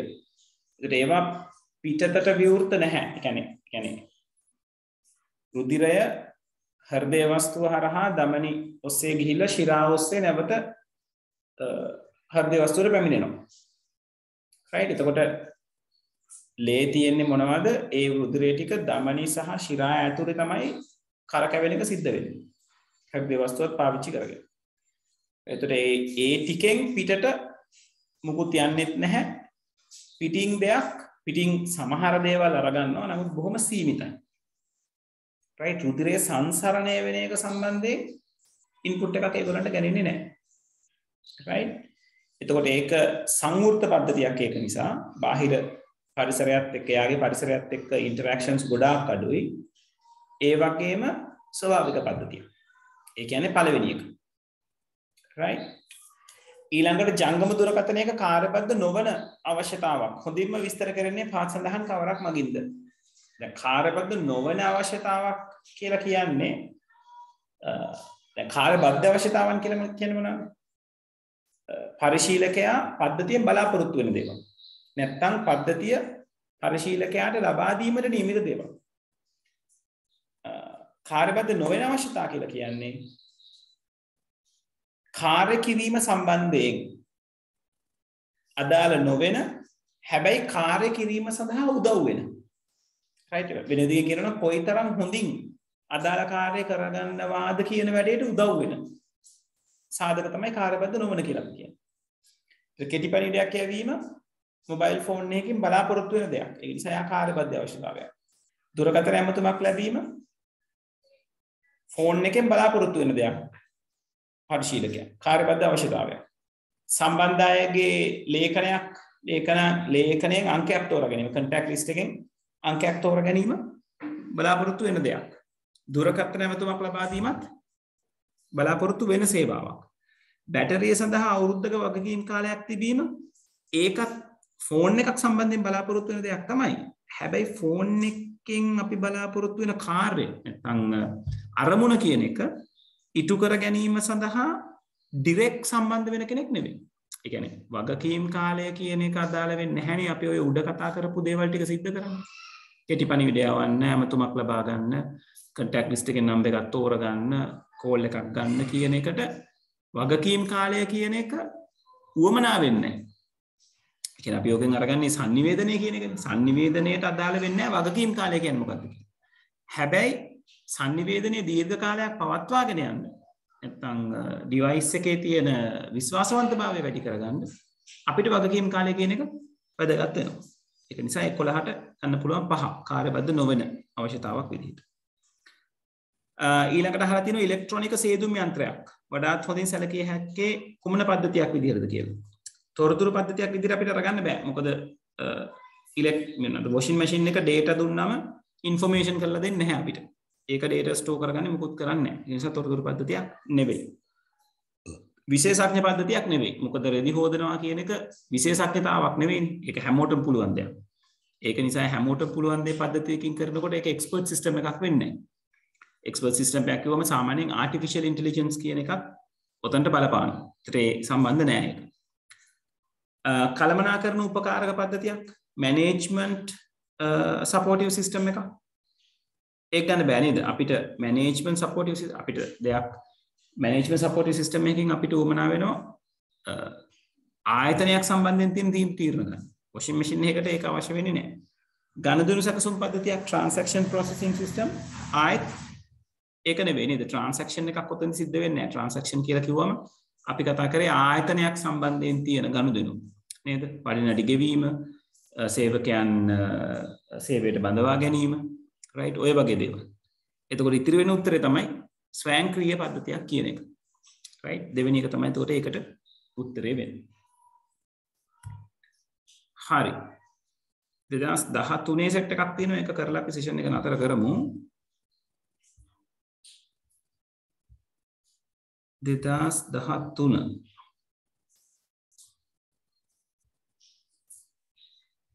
24 වෙනි ප්‍රශ්නය.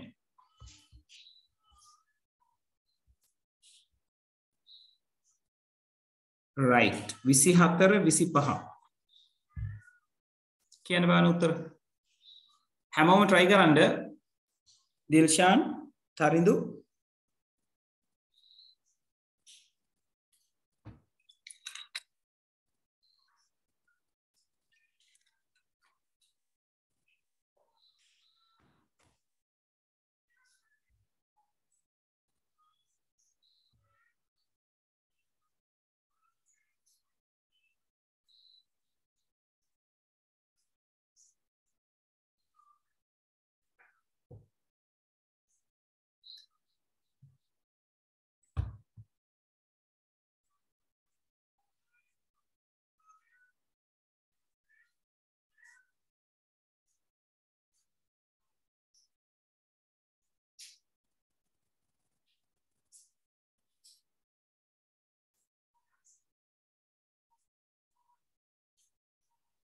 කුසල් හරි 24ට උත්තරේ හරි.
ඔව් 25ට කොහොමද ළමයි?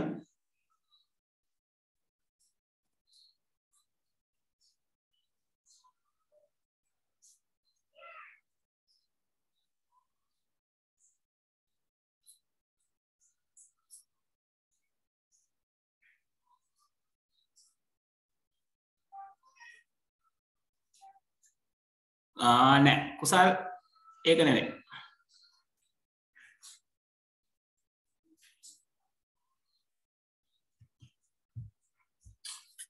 right 24 ප්‍රශ්නය අහලා තියෙනවා විශේෂඥ පද්ධතියක් ලෙස සැලකිය හැකි පහත් සඳහන් කවරක්ද? ඒතර විශේෂඥ පද්ධතියක් කියනකොට අපි නිතරම ඔළුවේ තියාගන්න ඕනේ මානව විශේෂඥතාවක් replicate කරන්න නැත්නම් අනුරූප කරන්න right පාවිච්චි කරන්න පුළුවන් පද්ධතියක් කියලා right. එතකොට එතනදී අර මිනිස්සාගේ සිතීමේ හැකියාවත් අදාළ වෙන පද්ධතියක් වෙන්න ඕනේ. ඒතර බැංකු ටෙල යන්ත්‍රයක් කියලා කියන්නේ හිතලා කියන්නේ AI ටෙක්නොලොජිස් කියන ඒවා පොඩ්ඩක් භාවිත කරන තැනක් නෙවෙයි. ඒකට මුදල් දැම්මම ලියලා තියෙන ප්‍රෝග්‍රෑම් එකට අනුව අප්ඩේට් වෙනවා. මුදල් අරගත්තම ආයෙත් අප්ඩේට් වෙනවා. ඒක නිසා බැංකු ටෙල යන්ත්‍රයක් අපිට අරගන්න බෑ එක්ස්පර්ට් සිස්ටම් එකක් විදියට. රෙදි සෝදන යන්ත්‍රයකුත් එහෙම නෙවෙයි. කලින් එකෙත් කතා කරා. මයික්‍රෝවේව් විදුනකත් කරන්නේ අපි අදාළ දේවල් ටික අපි ෆික්ස් කරලා තිබ්බම ඒකට දාලා වැඩ කරනවා. ඉලෙක්ට්‍රොනික රුධිර පීඩන මාපකයකුත් එහෙමමයි. අපි අතේ දාගෙන තියෙනකොට ඒකේ අදාළ මොකෙන්ද මැෂින් එකට හම්බෙන ඉන්පුට් එකට දාලා අවුට්පුට් එකක් වෙනවා. මේ සුව සේවාවක රෝග විනිශ්චය කිරීමේ පද්ධතියක් කියන එක ඔව්.